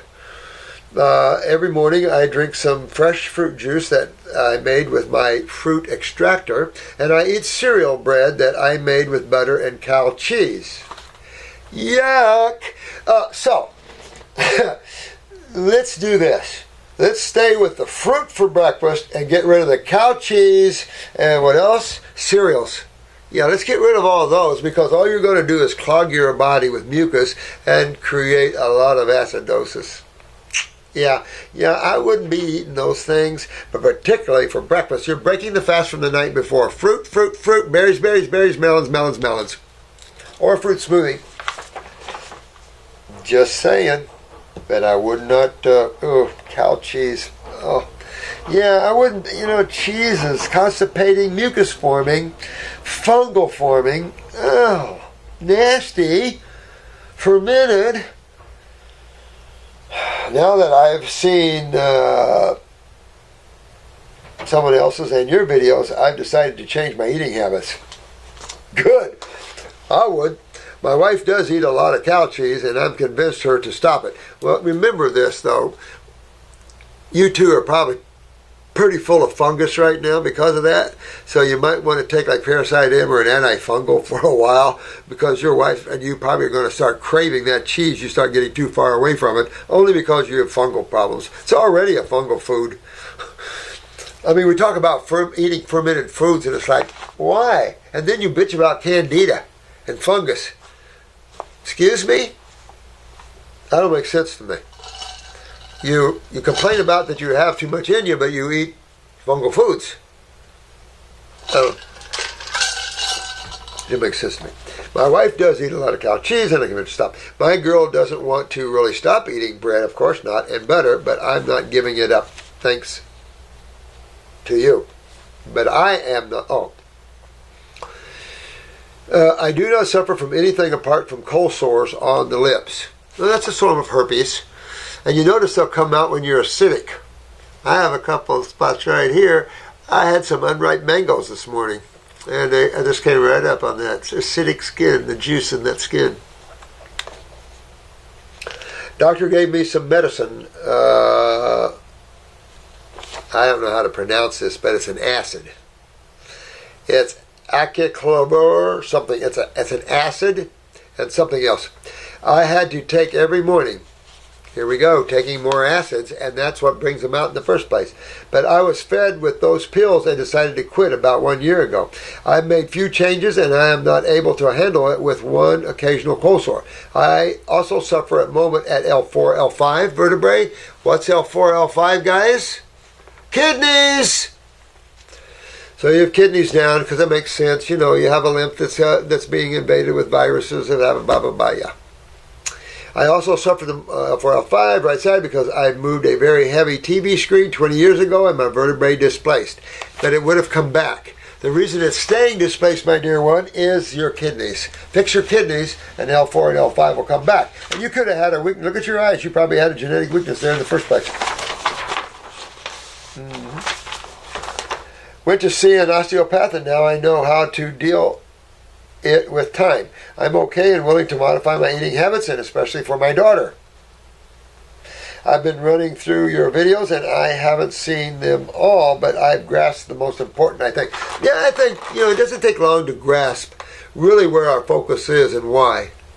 And I'm trying to back it up with as much science as I can for you, to show you that we're on top of our game, baby.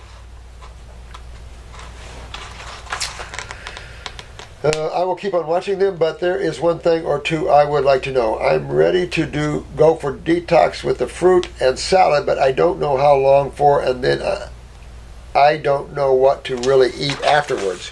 Okay, you know what? There's a part of me that's a goal setter. Sometimes if you set goals, the old saying, if you set a goal, then you have something to work to. But also, I'm also for living in the moment.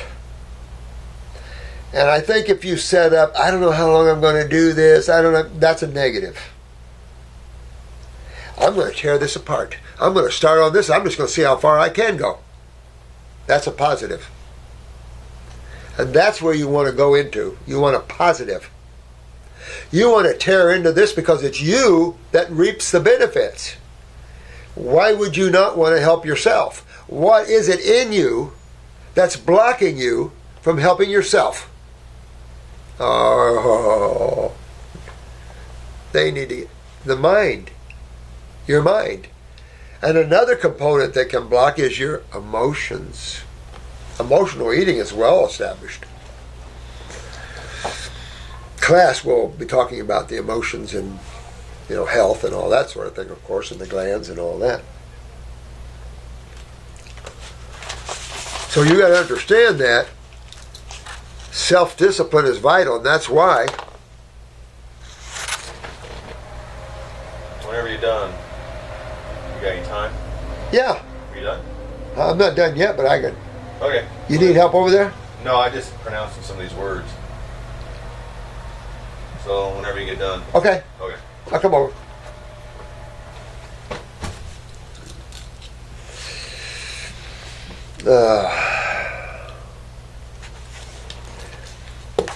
But your own mind and your own emotions keep you from being you. These are the tools that are the bodies or the instruments or the vehicles that God set up for you to use and look through and use on your journey through creation. That way you can play, you can love, you can hate, you can do all the things of duality. It itself can't because it's stuck in consciousness. So it individualizes itself and sends itself out on journeys. And you're on a journey. But you come from the Godhead.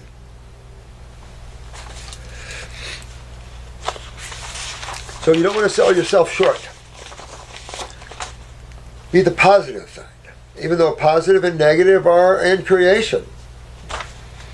But take action. I'm going to go after this. I'm going to take care of myself. It's funny. Sometimes it takes a real motivating factor to turn your head. And that's unfortunate. It does mine too. And that sometimes isn't pretty. Because you get into something, it took me, 7, 8 kidney stones to quit drinking sweet tea. Things are addictive. Especially in a world as depressing as this one sometimes. It's not the world that's depressing, it's this consciousness that's stuck here.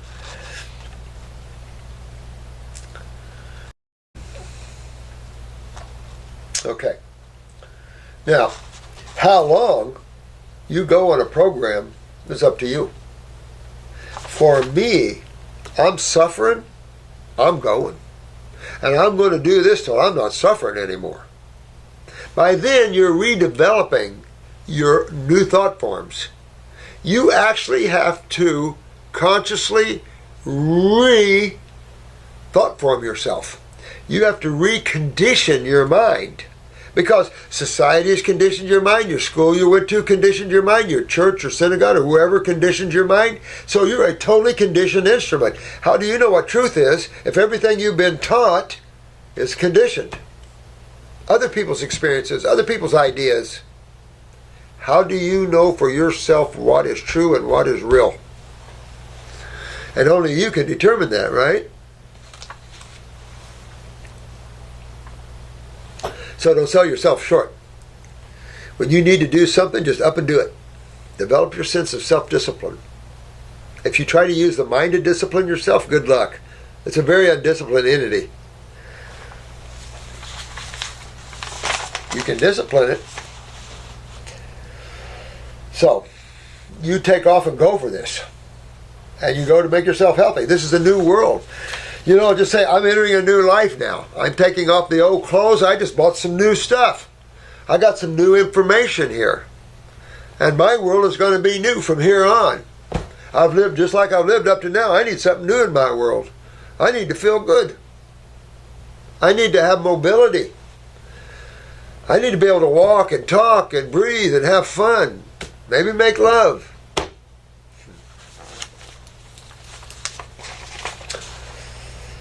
So it's up to you to make your bodies healthy. You were put here in a genetically modified body, and it's up to you to make it healthy, and I can help you do that, or we can. And we have Artie, we have so many sites. I hope they have them all up for you. I need to probably have a little thing for you, but we have so many great sites. So there's tons of us helping you out there. Exciting stuff here. And that's why I'm asking for your advice. How long shall we go on a fruit diet? As long as you can. As long as you can. If you cheat once in a while, okay, keep going. What shall we eat afterwards? You tell me. I'm not going to tell you what to eat. You tell me what you're going to eat. Because I was telling you guys, when you say, I'm going to be raw foodish all my life and I'm going to eat fruit all my life, the chances of that are slim next to none. I can tell you that was my statement. I will be a fruitarian, and felt right. I did pretty good for a while. The ways of the world. And that's not important. If I was only fixated on health and being a fruitarian or a breatharian and all that, that would be a very shallow life, wouldn't it? How would I know about the God worlds? How would I know about the different levels and the places you can go and just how would I know anything if all my focus was just to get well and my diet and everything else? It's a good focus, but also allow yourself to be worldly.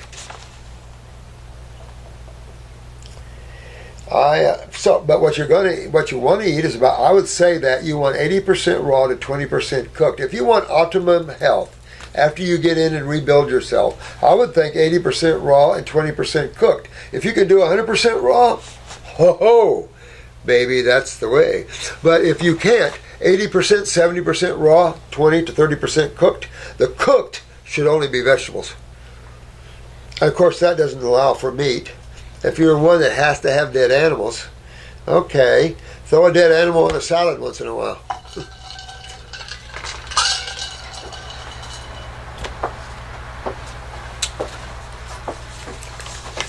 All right. So that part, I can't tell you exactly what to eat.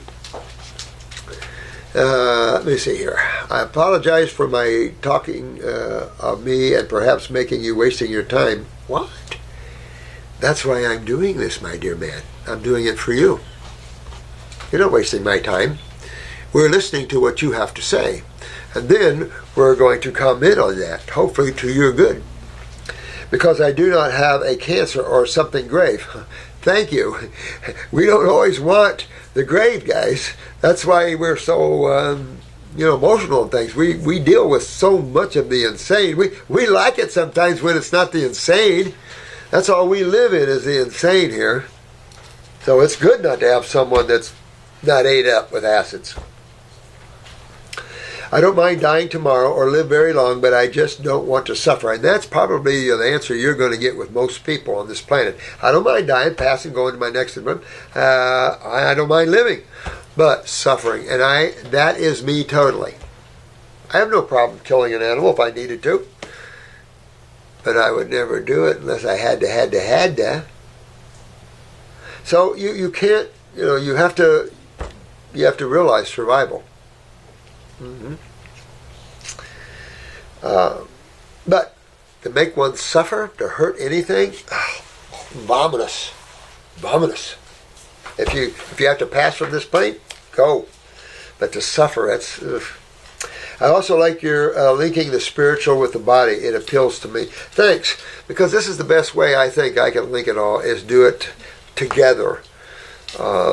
Just talking spiritually, I can do that, and just talking health. But it's hard because I'm an interface kind of guy. It's all one to me. Don't you think eating only fruits and vegetables is too extreme? I think eating vegetables might be a little extreme. You have to go back and understand where you're from physically. Where is the Homo sapien from? Where is your domain physically as a Homo sapien? Where should it be? The islands, right? And aren't you on one? But the islands. Okay? So an islander. You've got fruit. You could argue maybe they fished, but I can tell you the early ones just ate fruit. We do not have to eat dead animal flesh to be healthy in any stretch. of the imagination. There's not anything healthy to me about dead tissue. Whether you cook it, eat it raw, I don't care. There's nothing healthy about dead tissue. So what's extreme about eating fruits and veggies? That is the main food source for 3 basic vertebrates: herbivores, frugivores, and omnivores. So I don't see where you mean extreme on that. That is the main food for 3 of the main vertebrates on this planet. The one vertebrae that doesn't, of course, is the carnivore vertebrae. And just out of the nature of the beast, they can't be that way. So I think that that is not at all extreme.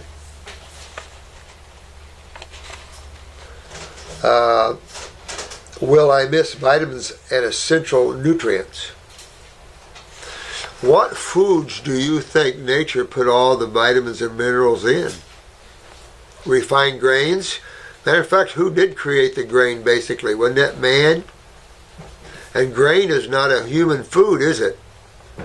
And what happens when we feed grains to animals? They get acidosis too. And remember, all the dog foods are taking the grains out of them. Anybody that's now aware of grains tries to avoid grains. And it's the same with beans. These are worthless food sources. They're acidic, they're dormant, they have enzyme inhibitors, high phytic acids. There's nothing healthy about grains and beans. Where's the vitamin? Where's the nutrients? Where's the electricity? Where fruits and vegetables and berries and melons. That's where all the nutrition is, man. See, this is the type of thinking that's out there, guys. This is the type of thinking that's out there. And it's not warranted in any way, shape, or form. It's conditioned thinking. And it's the propaganda thinking from who? The medical, because the medical don't understand nutrition. So it's just hype stuff. And you have special interest in all that, I'm sure. I think I know your answer, but I feel like I need to ask the question. Do you? Thank you for helping us in the love and energy that you give us. Oh, you got it, man. I love you, man. But take care of yourself. When I say I mean we, my wife and my daughter, the most precious on earth. Good dad. I don't want to poison my daughter because she is not aware enough. What? Why would you poison your daughter? If your daughter is drinking cow cheese or eating cow cheese, dead animals, grains and beans, I would say you're poisoning her. We are Homo sapiens. We're designed for fruit, berries, and melon eating. We're not designed for grains and beans and stuff like that, that highly acidic ashes. We losing our calcium. I just read you a thing about losing calcium, and fish has a 7 rating on ash, red meat almost 10. That's to the positive acid side. As opposed to, let's say, the fruit, which gives a negative or a base bump. You cleaning my place up, ladies? I'm contributing to it. You're contributing. Bye. Oh, you girls. We have a bunch of crazies around here. They're sweethearts. If you don't want to poison your daughter, then you'll feed her just fruits, berries, and melons, because those are the only foods that are designed for the human. We can eat vegetables, but our cow and horse does better on them. Just saying. Now, I would keep the guacs and the avocados and the veggie fruits because she has not enough. I'm talking with her and trying to explain things to her. Well, she's young enough. Let her read the videos and get the information herself. She said she wants to keep on eating tasty things like bread, butter, jam, meat, and pasta. Then you have to introduce her to tasty fruits. Vegetables are not overly tasty. You have to put stuff on them or mix them with vegetable fruits to get halfway tasty. I can see that your daughter doesn't want to chew on a piece of kale, but give her a ripe peach or mango. Those are natural flavors, not synthetic flavors like bread and butter and jam. Unless it's Smucker's 100% grape jelly jam with a lot of grapes in it. No. You know, you're going to have to work her out of that thinking. Bread, butter, jam, meat, and pasta, that's the very thing that causes all man's suffering. So if you want your daughter to be healthy and well, you'll talk her out of that and be truthful with her and say, honey, these are the foods that make man sick, not the foods that make man well. That's all what man's eating. They get well when they eat fruits and veggies. They get sick when they eat bread, butter, jam, meat, and pastas. I told her it would still be tasty, but better for all of us. I still don't really know what to eat after the detox diet. Okay. Fruit for breakfast. I don't care what fruit. Fruit for breakfast. A big salad for lunch. If you want a little bowl of soup or something with it, okay. And then either another salad or guacamole or a big bowl of fruit for dinner. Now that doesn't sound like you're having a big spread of everything. We eat too much. The average person eats way too much and has way too many combinations on his plate. Dead animals, starch that's been whipped up with milk and butter and... Oh, I like that though. But you know what I'm saying?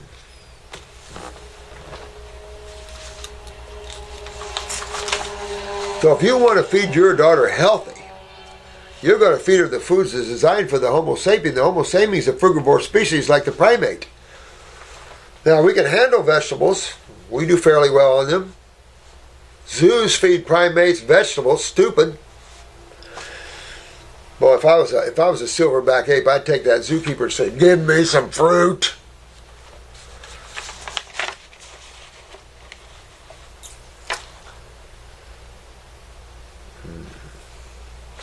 Okay. Wow. Thank you so much with all my love and gratitude. Thanks for your videos and waking us and talking to fight back against the system that wants to control us. Absolutely. They want to make sheep of us. That's my point. Franck, my real first name. Wow. Y-A-N-N. I like that. F-R-A-N-C-K-Y-A-N-N. I love it. My dear one, appreciate the questions. Don't worry so much about things. You worry too much. Don't worry so much. You know, you only have fruits and vegetables and berries and melons. Everything else is dead. Don't feed your children dead food. Dead food is grains. They're dead. And you generally have to put some kind of milk on them, even if it's almond or rice milk. Still dead. I mean, you still, you know, you want to be, if you want to experience the living and the conscious, you must consume it. Remember I said if you want to know God, you must become that which you want to know? That's how soul operates. Soul becomes the experience that it needs to. In other words, if you want to know what it's like to be a carpenter, you become a carpenter. No one can define it for you. You must become it. And then you can explain it. Now, when you become a carpenter, the mind has its experiences about being a carpenter, the emotional experiences of being a carpenter, the conscious experience of being a carpenter. See, your experience of being a carpenter or a hairdresser or a NASA scientist or whatever, you're experiencing it on multiple levels. Not just one level, on multiple levels. You're experiencing it on the mental levels, the emotional levels, everything you do. Notice the component of experience includes the mind, the emotions, and of course when we're talking at this level, you have a physical body. There are some here that don't, but they're not far.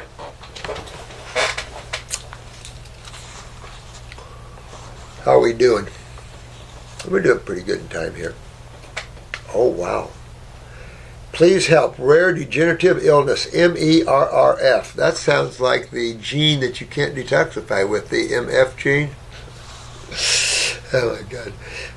My big brother has a rare neurological illness called MERRF. Myoclonic epilepsy with ragged red fibers. Interesting. Red fibers, right?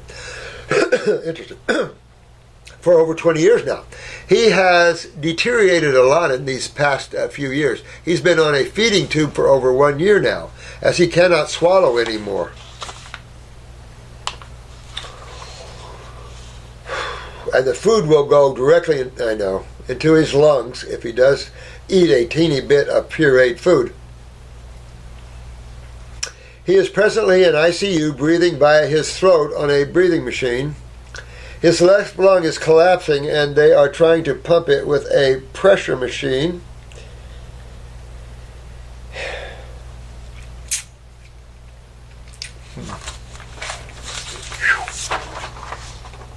God. Also know he needs to detox from clonopin, or clorazepam. Oh, that's a nasty. That'll knock you right on your butt. Keppra and other medications he's been on for 2 decades. I hate the medical system because they are not giving him what his body needs. No kidding. Insofar as detox and good nutrition, hello.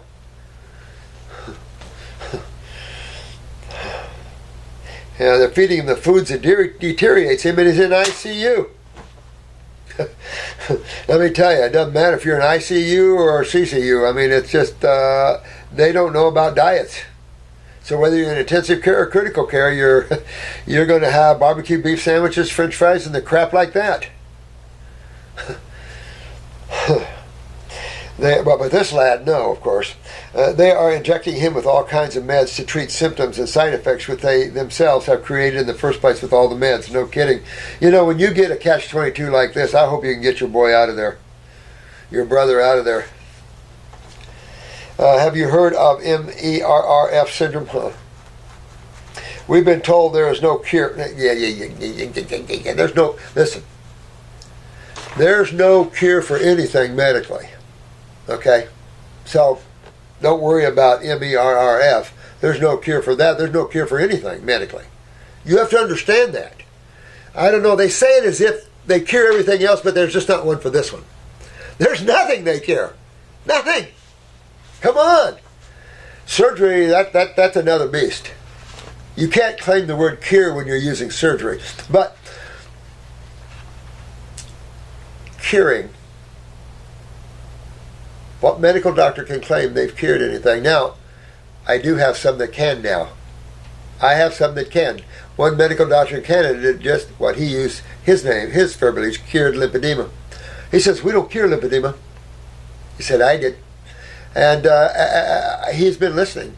So here's a gentleman that just became a real great medical doctor because he now understands the pathways and things. And it just, you know, a medical doctor that takes this on, that's willing to let that other stuff go, he can do well in this field. Very well.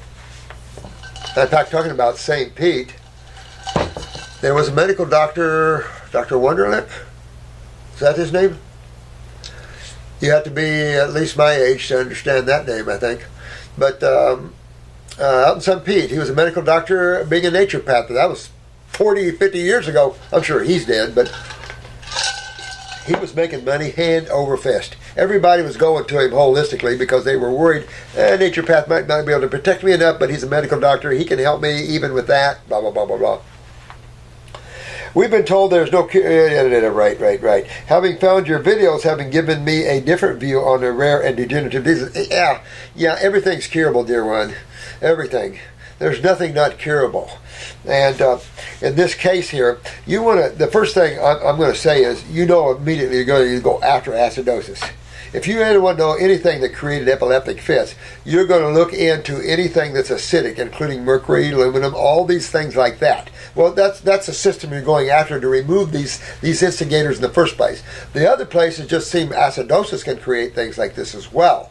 The deterioration is always under the acid sky, always. Deterioration always falls under acidosis. Because to get extreme alkalosis, yeah, it's rare, my opinion. You can get it, but rare. Upper circuit brain and nerve is always going to be one on this program when you have these kind of problems because it just has such a powerful effect on epilepsy and your palsies. And my sister pulled a guy out of, I can't remember, Bell's or cerebral palsy within 2 months. Gone. So you really want to go after this. At the same time, you're de-parasiting because you don't know what parasites are involved in any of these sort of things anyway. So you're always deworming your clients or yourself or your brother or your mother or whoever. So that's why you see this process, this process we've laid out. Because we want to handle the liver, the worms, the things. We want to move you down at the appropriate move of detox, the proper focus of detoxification. The end goal being total regeneration of tissue. And of course, in that is the proper filtration of the kidneys and the elimination of metabolitic waste properly, and the blah, blah, blah, blah, blah, blah, blah, blah, blah. Give me a Y, give me an E, give me an F. Yeah! You shouldn't have got me that. But I'd go after, let's see, this is your brother. I'd go after my brother like nobody's business, and I'd have my parents or whoever has jurisdiction there, or my brother, have a little meeting with our dear medical doctor and our dear nutritionist or whoever runs the kitchen, and tell them this lad is going on juices, and I'm going to supply him, because you have to have everything juice now going up the feeding tube, and you want to get some dark grape juice going up your brother. Oh yeah, if it's a tube, you want herbs, you want everything going up that tube. Now, I'm going to recommend you use the Bones formula too. You're going to open up the capsules and everything else too. And there's a job to all of this when you're in a feeding tube. So don't let that stop you. Okay? We do a lot of feeding tubes. And they'll show you how to inject and everything else.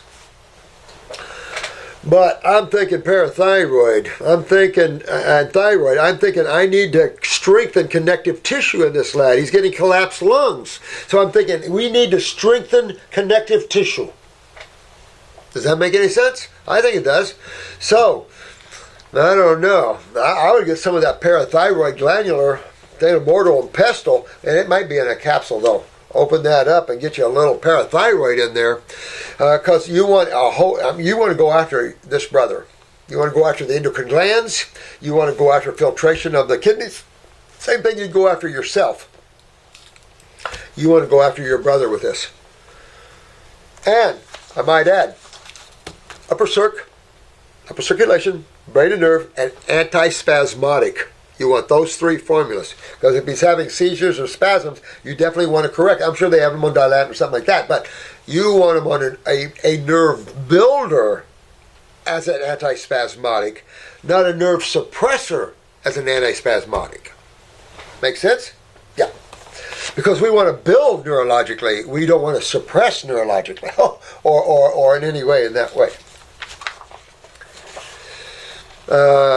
Any comments or feedback will be much appreciated. I'm begin looking into going raw to heal some skin issues. Thank you so much for the vital info you share. Oh, thank you so much. This is Carmie, Carmie from Canada. Canadian.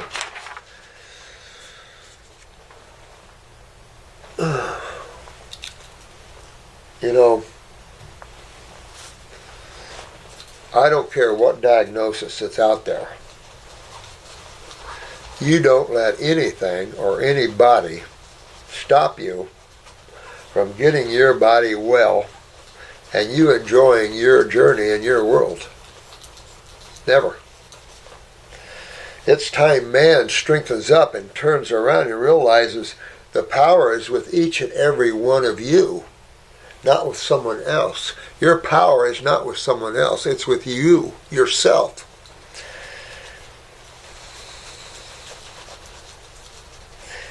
You're in a world where people love to take your power away from you. Don't allow that. And don't for a minute think that you're inferior and that, you need someone else to give you power. That's an illusion you're cast under. You want to always be strong, and you're the source of your world and your universe.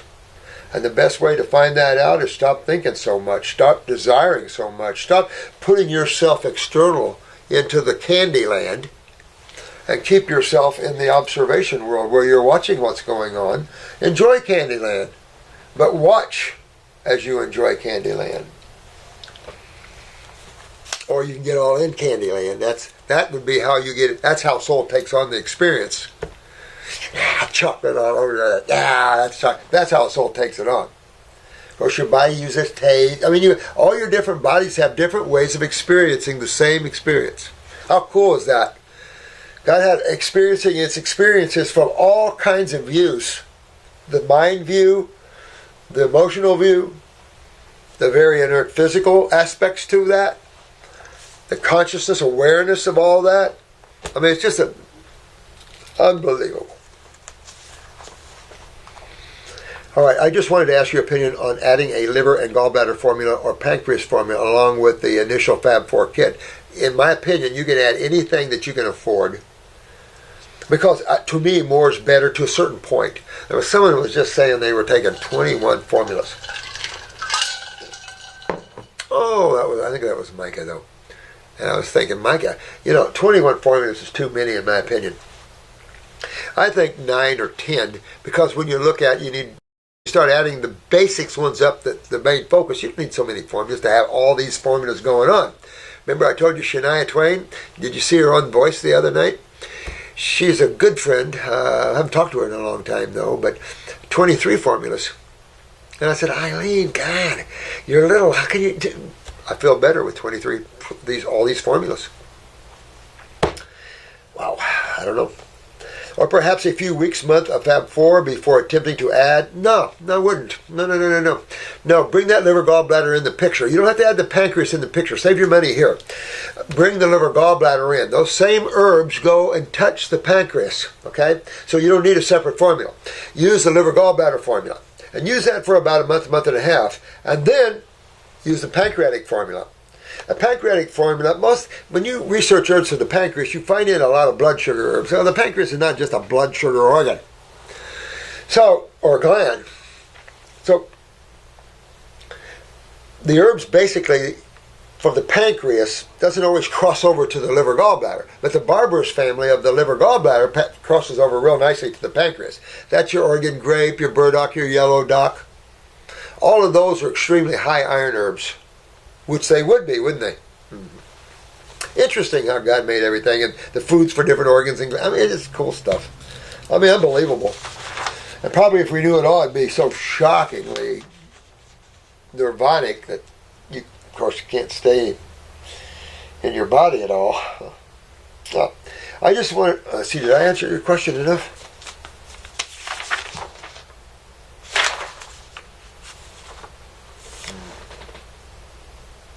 It is better to wait. Yeah, it's not better to wait. I like to go all together. Get it done. Remember that old get her done. That's what I like. It's like any mission you go on in the military. You get in, you get out. Right? You get her done. And that's what I'm saying. This is what you get her done. You get in, you get her done. And then you balance out and you enjoy life. You eat healthy, but you enjoy life because now you've come through self-discipline. You've disciplined yourself. You're now in more control of your world. You're emotionally strong. You're mentally strong. You can control the mind. Your body's healthy, and you're free. Now you can have fun. You can have a relationship without having your emotions ripped away from you because you're a whole person now. You feel whole. You feel one. I can give you lots of love but not lose myself in doing that. You know what I'm talking about? You ladies in particular. I'm bad at that. Attachment. You love somebody, that's it. You get attached to that. Interesting, isn't it? And then when you lose it, it's like ripping something away from you. That's not how you live life. And that's not a good relationship. It's hard not to have that type of relationship after 20, 30, 40 years of one. But the more whole you are, the more you enter your personal relationships with divine love and happiness, and you're enjoying the other person for the beauty of that other person. You love being in their presence for the uniqueness of them, not because of some loneliness you need filled. You fill your loneliness with yourself because that's all you have in the long run. Because on your deathbed, there's only you. And of course, the guys say, here, come on, we'll take you. Your spiritual guides and everything. You're never alone that way. All right. Or perhaps a few weeks or months of the Fab 4 before attempting to add the liver gallbladder. No, these are good formulas. I do it all at once. I ask as I am experiencing some disturbances around these areas. Absolutely want to take the liver gallbladder formula. I love that formula. I want people to start out on it because when you're starting out, think of what you want to do in the human body. Look, I'm going to start out. Okay, what do I want to do? Where is the most vital areas of the human body that I can work on? we know immediately after viewing these videos, you know immediately I'm going to say kidneys and adrenals, right? That's without exception. The kidneys must filter to have a remedy. So without exception, kidney and adrenal tissue, I'm going to be paying attention for herbs for that and what foods are the best for that. Fruits, berries, and melons. Now, I'm also going to think about the skin. I need to sweat because that's my third and largest kidney. I need to sweat. There's my basal temperatures. Oh, I'm 96. I need to be 98 to really sweat well. Oh, okay. I'm going to work on my thyroid so I can sweat. That is the elimination of metabolitic waste through the skin and gases. Now, I've been burning dirty fuel. I've been burning dirty acid ash fuel. And I've got an inflamed, a distorted, a prolapsed, a pocketed, a ballooned GI tract. And I speak for about everybody out there. I'm going to go after that. That's the hub of the body. That was the hub of the embryo, and I'm going after that. GI tract. Stomach and bowel and your GI brooms. Whatever you choose to do that. Now, why am I going after the kidneys and adrenals for? I'm after the lymph system. I'm after the main system that deals with this acidity of the human body. So I'm going after that system because I know I'm acidic. I'm burning. I hurt. My limbs are distorting. My hair's falling off. I need to stop this. Well, you need to remove the acid accumulation in the body then. And who does that? Kidneys. And I just read this report. This is a nice study, and there's more studies and more studies. Love it all. And I'm going to have a collage of this for you that you can walk into a court of law, throw that up, and the medical doctor is going to run out and go, uh-oh, uh-oh. They found me out.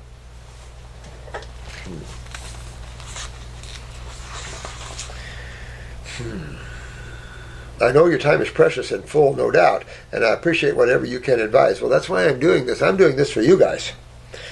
Excuse me if this is an incorrect email ad. No. But I thought it best to find out. No, this is a perfect place. Name is Declan. I hate to take a stab at things. But did I answer you okay? Don't be afraid to dig in. And you do everything at once, and it works better. If you take an herbal formula here, an herbal formula there, a supplement here, a supplement there, that's what you get. This is about a whole major system in the human body that has become stagnant. This is a big, major deal. And because of this, it is the deaths, or it is the elimination of millions of human bodies. Souls are popping out all over the place. There must be some music to that.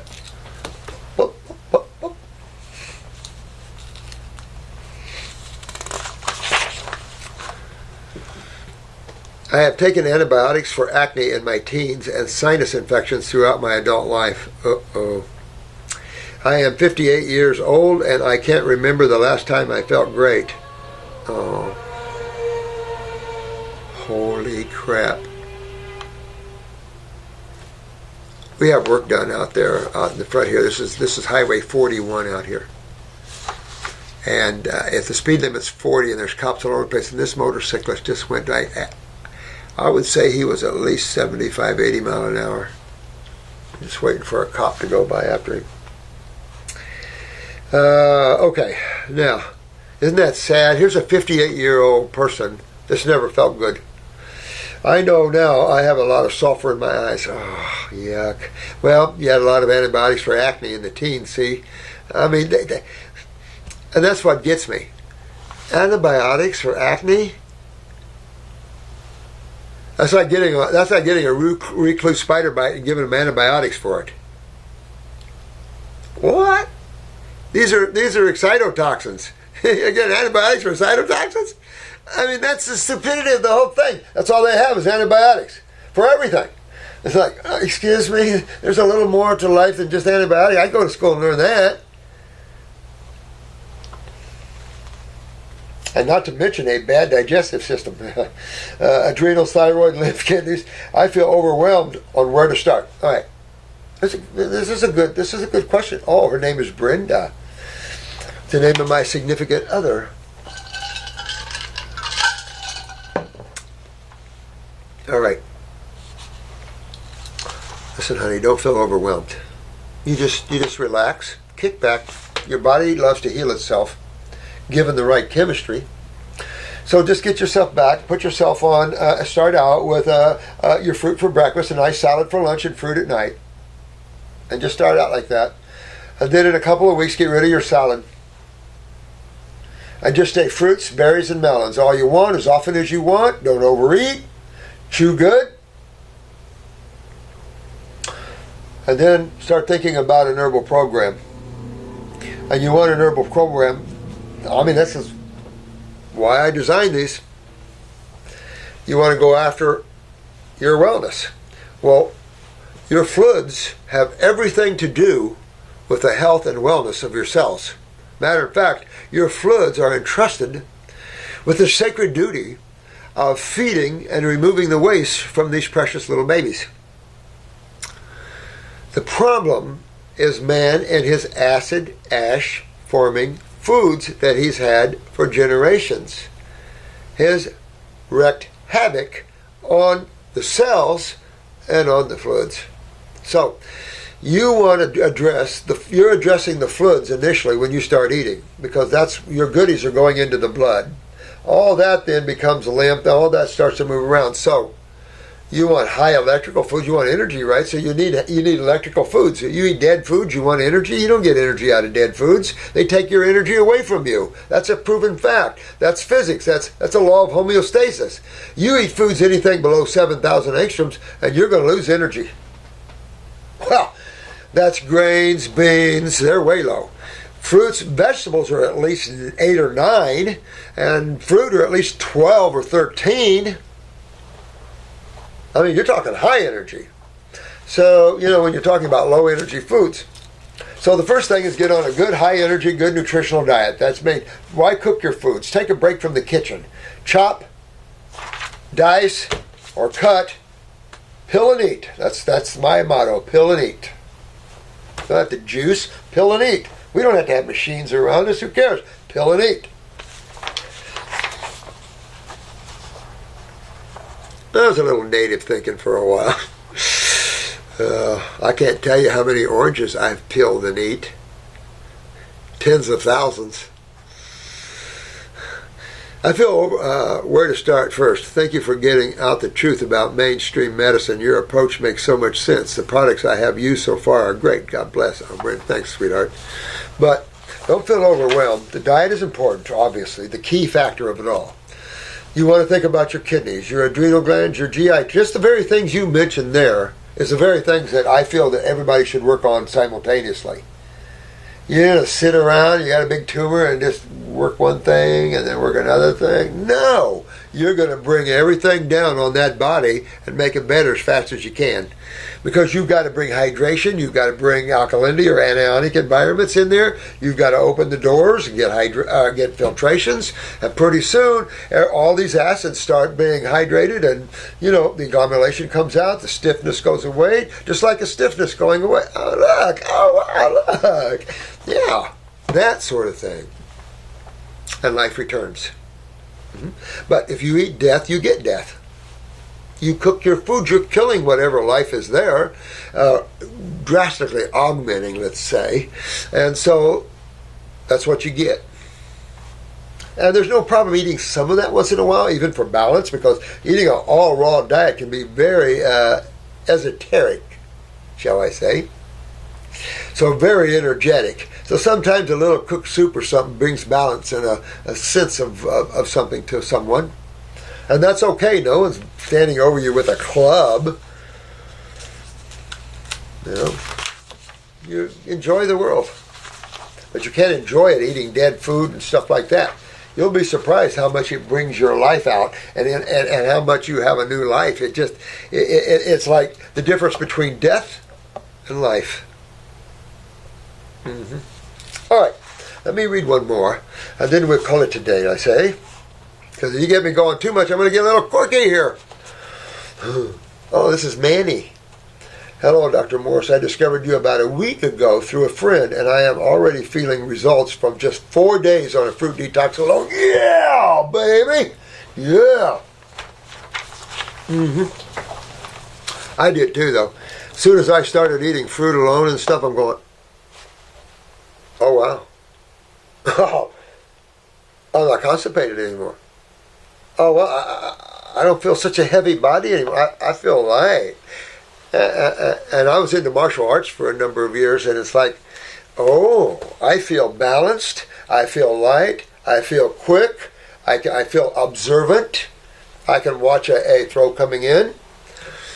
You know, it's amazing how these levels can kick. If you're a martial artist, which we have a lot of them here, what it can do for you in terms of speed, silence, awareness, strength and power, agility, all of those things, all the things you want. A big protein boxer. No, there's a high protein eaters, high acid ash eaters, and they lose their kidneys and everything else. The secret in power and swiftness is in alkalinity, is a non-obstructed physical body.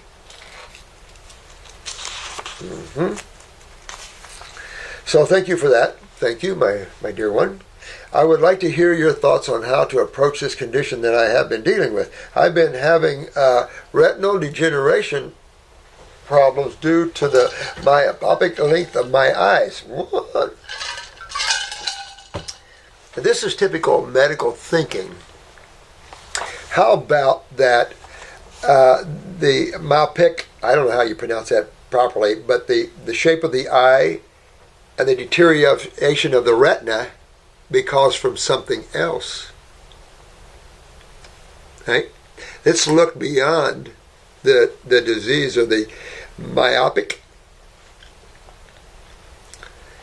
acids. When you see deterioration, I don't care whether it's a pupil, the retina, name any tissue. Acids. So what system are you dealing with? And I'll say very seriously. So, you really want to get your detox out of your head.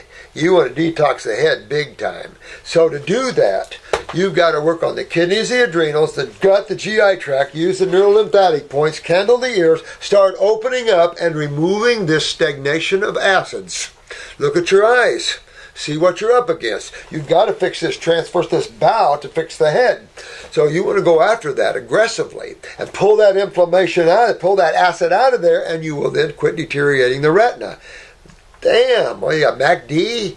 I mean, this is the things you got to watch out for, because acids will strip you and rip your body apart. That's what they're known for. And I can't believe for the life of me that the medical world cannot get this. And this many years. So, you want to get up there. So, another thing I would do is my eye wash. About 12 drops in an eye cup, morning and night, or morning, noon, and night. And I would take a dropper full internally with my other herbs 3 times a day. I would have upper circulation and brain and nerve. I'm also going to be looking at my parathyroid, thyroid, and I'm going to be thinking about my connective tissue.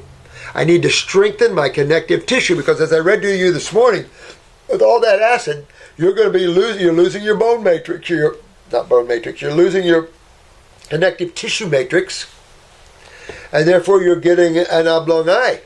But you're also getting it, well, I don't want to use the word inflammation, that's a wrong word. You're so acidic in the eye, you're breaking down your retina. Acids break down tissue. So, you want to do these things to get up in there and get this acid out of here. That's the only system can do that, your lymph system. Your blood's not going to accept acids blowing back in it like that. I've been having retinal degeneration problems due to the myopic length of my eyes. It's been negatively affecting my vision for about 7 years now. I'm 26, she's only 26. Also, I feel like the condition is affecting activity in my brain. Oh no, you're right on. Manny, you're right on. You picked that right up. You're fixing that, and you can feel that, can't you? And that's all that acidosis. Absolutely. That's what I'm saying. You've got to detox the brain, my dear one. Oh, absolutely. And you want to do it now. You're a case where you don't want to wait and say, well, I don't know if I can eat fruit. Your vision has everything to do with that, and everything in your future has everything to do with that. So you want to get on with that. Think about the eye wash, the neural lymphatic scandal of the ear. Start opening up all your doors. Get your kidneys to filter. Go after the GI tract. And save those eyes of yours. Yeah. And everything else, because you've got things going on in here, and you're only 26 years young. You know, I've said this before. If you guys aren't careful, you're going to end up seeing 30 and 40-year-old dementia and Alzheimer's cases. It's scary out there. Scary. But you have all of us to help you. We have a beautiful site. We have the most beautiful beings here to help you on this planet. Their hearts are full of love. You know, we get our trolls, but everybody does. But we are a good site to help people out there. And the proof of it is, look at all the healings that are happening worldwide. You guys are amazing. So I love you guys, and I'll be back, and we'll keep rocking these up. I'm pretty much caught up on some things, and I can do more videos now. Although, we need to do more spiritual videos, I suppose, and some things. But there's only so much to say spiritually anymore. It's almost to the point that over-talking spirituality is intellectualizing it. And intellectualizing spirituality is a losing spirituality. Even though metaphysics is a mind game in itself, in my opinion. We'll talk about those things. Maybe I'll come and talk about spirituality and things. Talk about some things like that. But I like to interweave it because it's part of us. It's who we are. I mean, everything we're experiencing is who we are, right? Yeah. Well, love you guys. Take care. And I'll see you on the next video. Love. And strength. You guys strengthen up.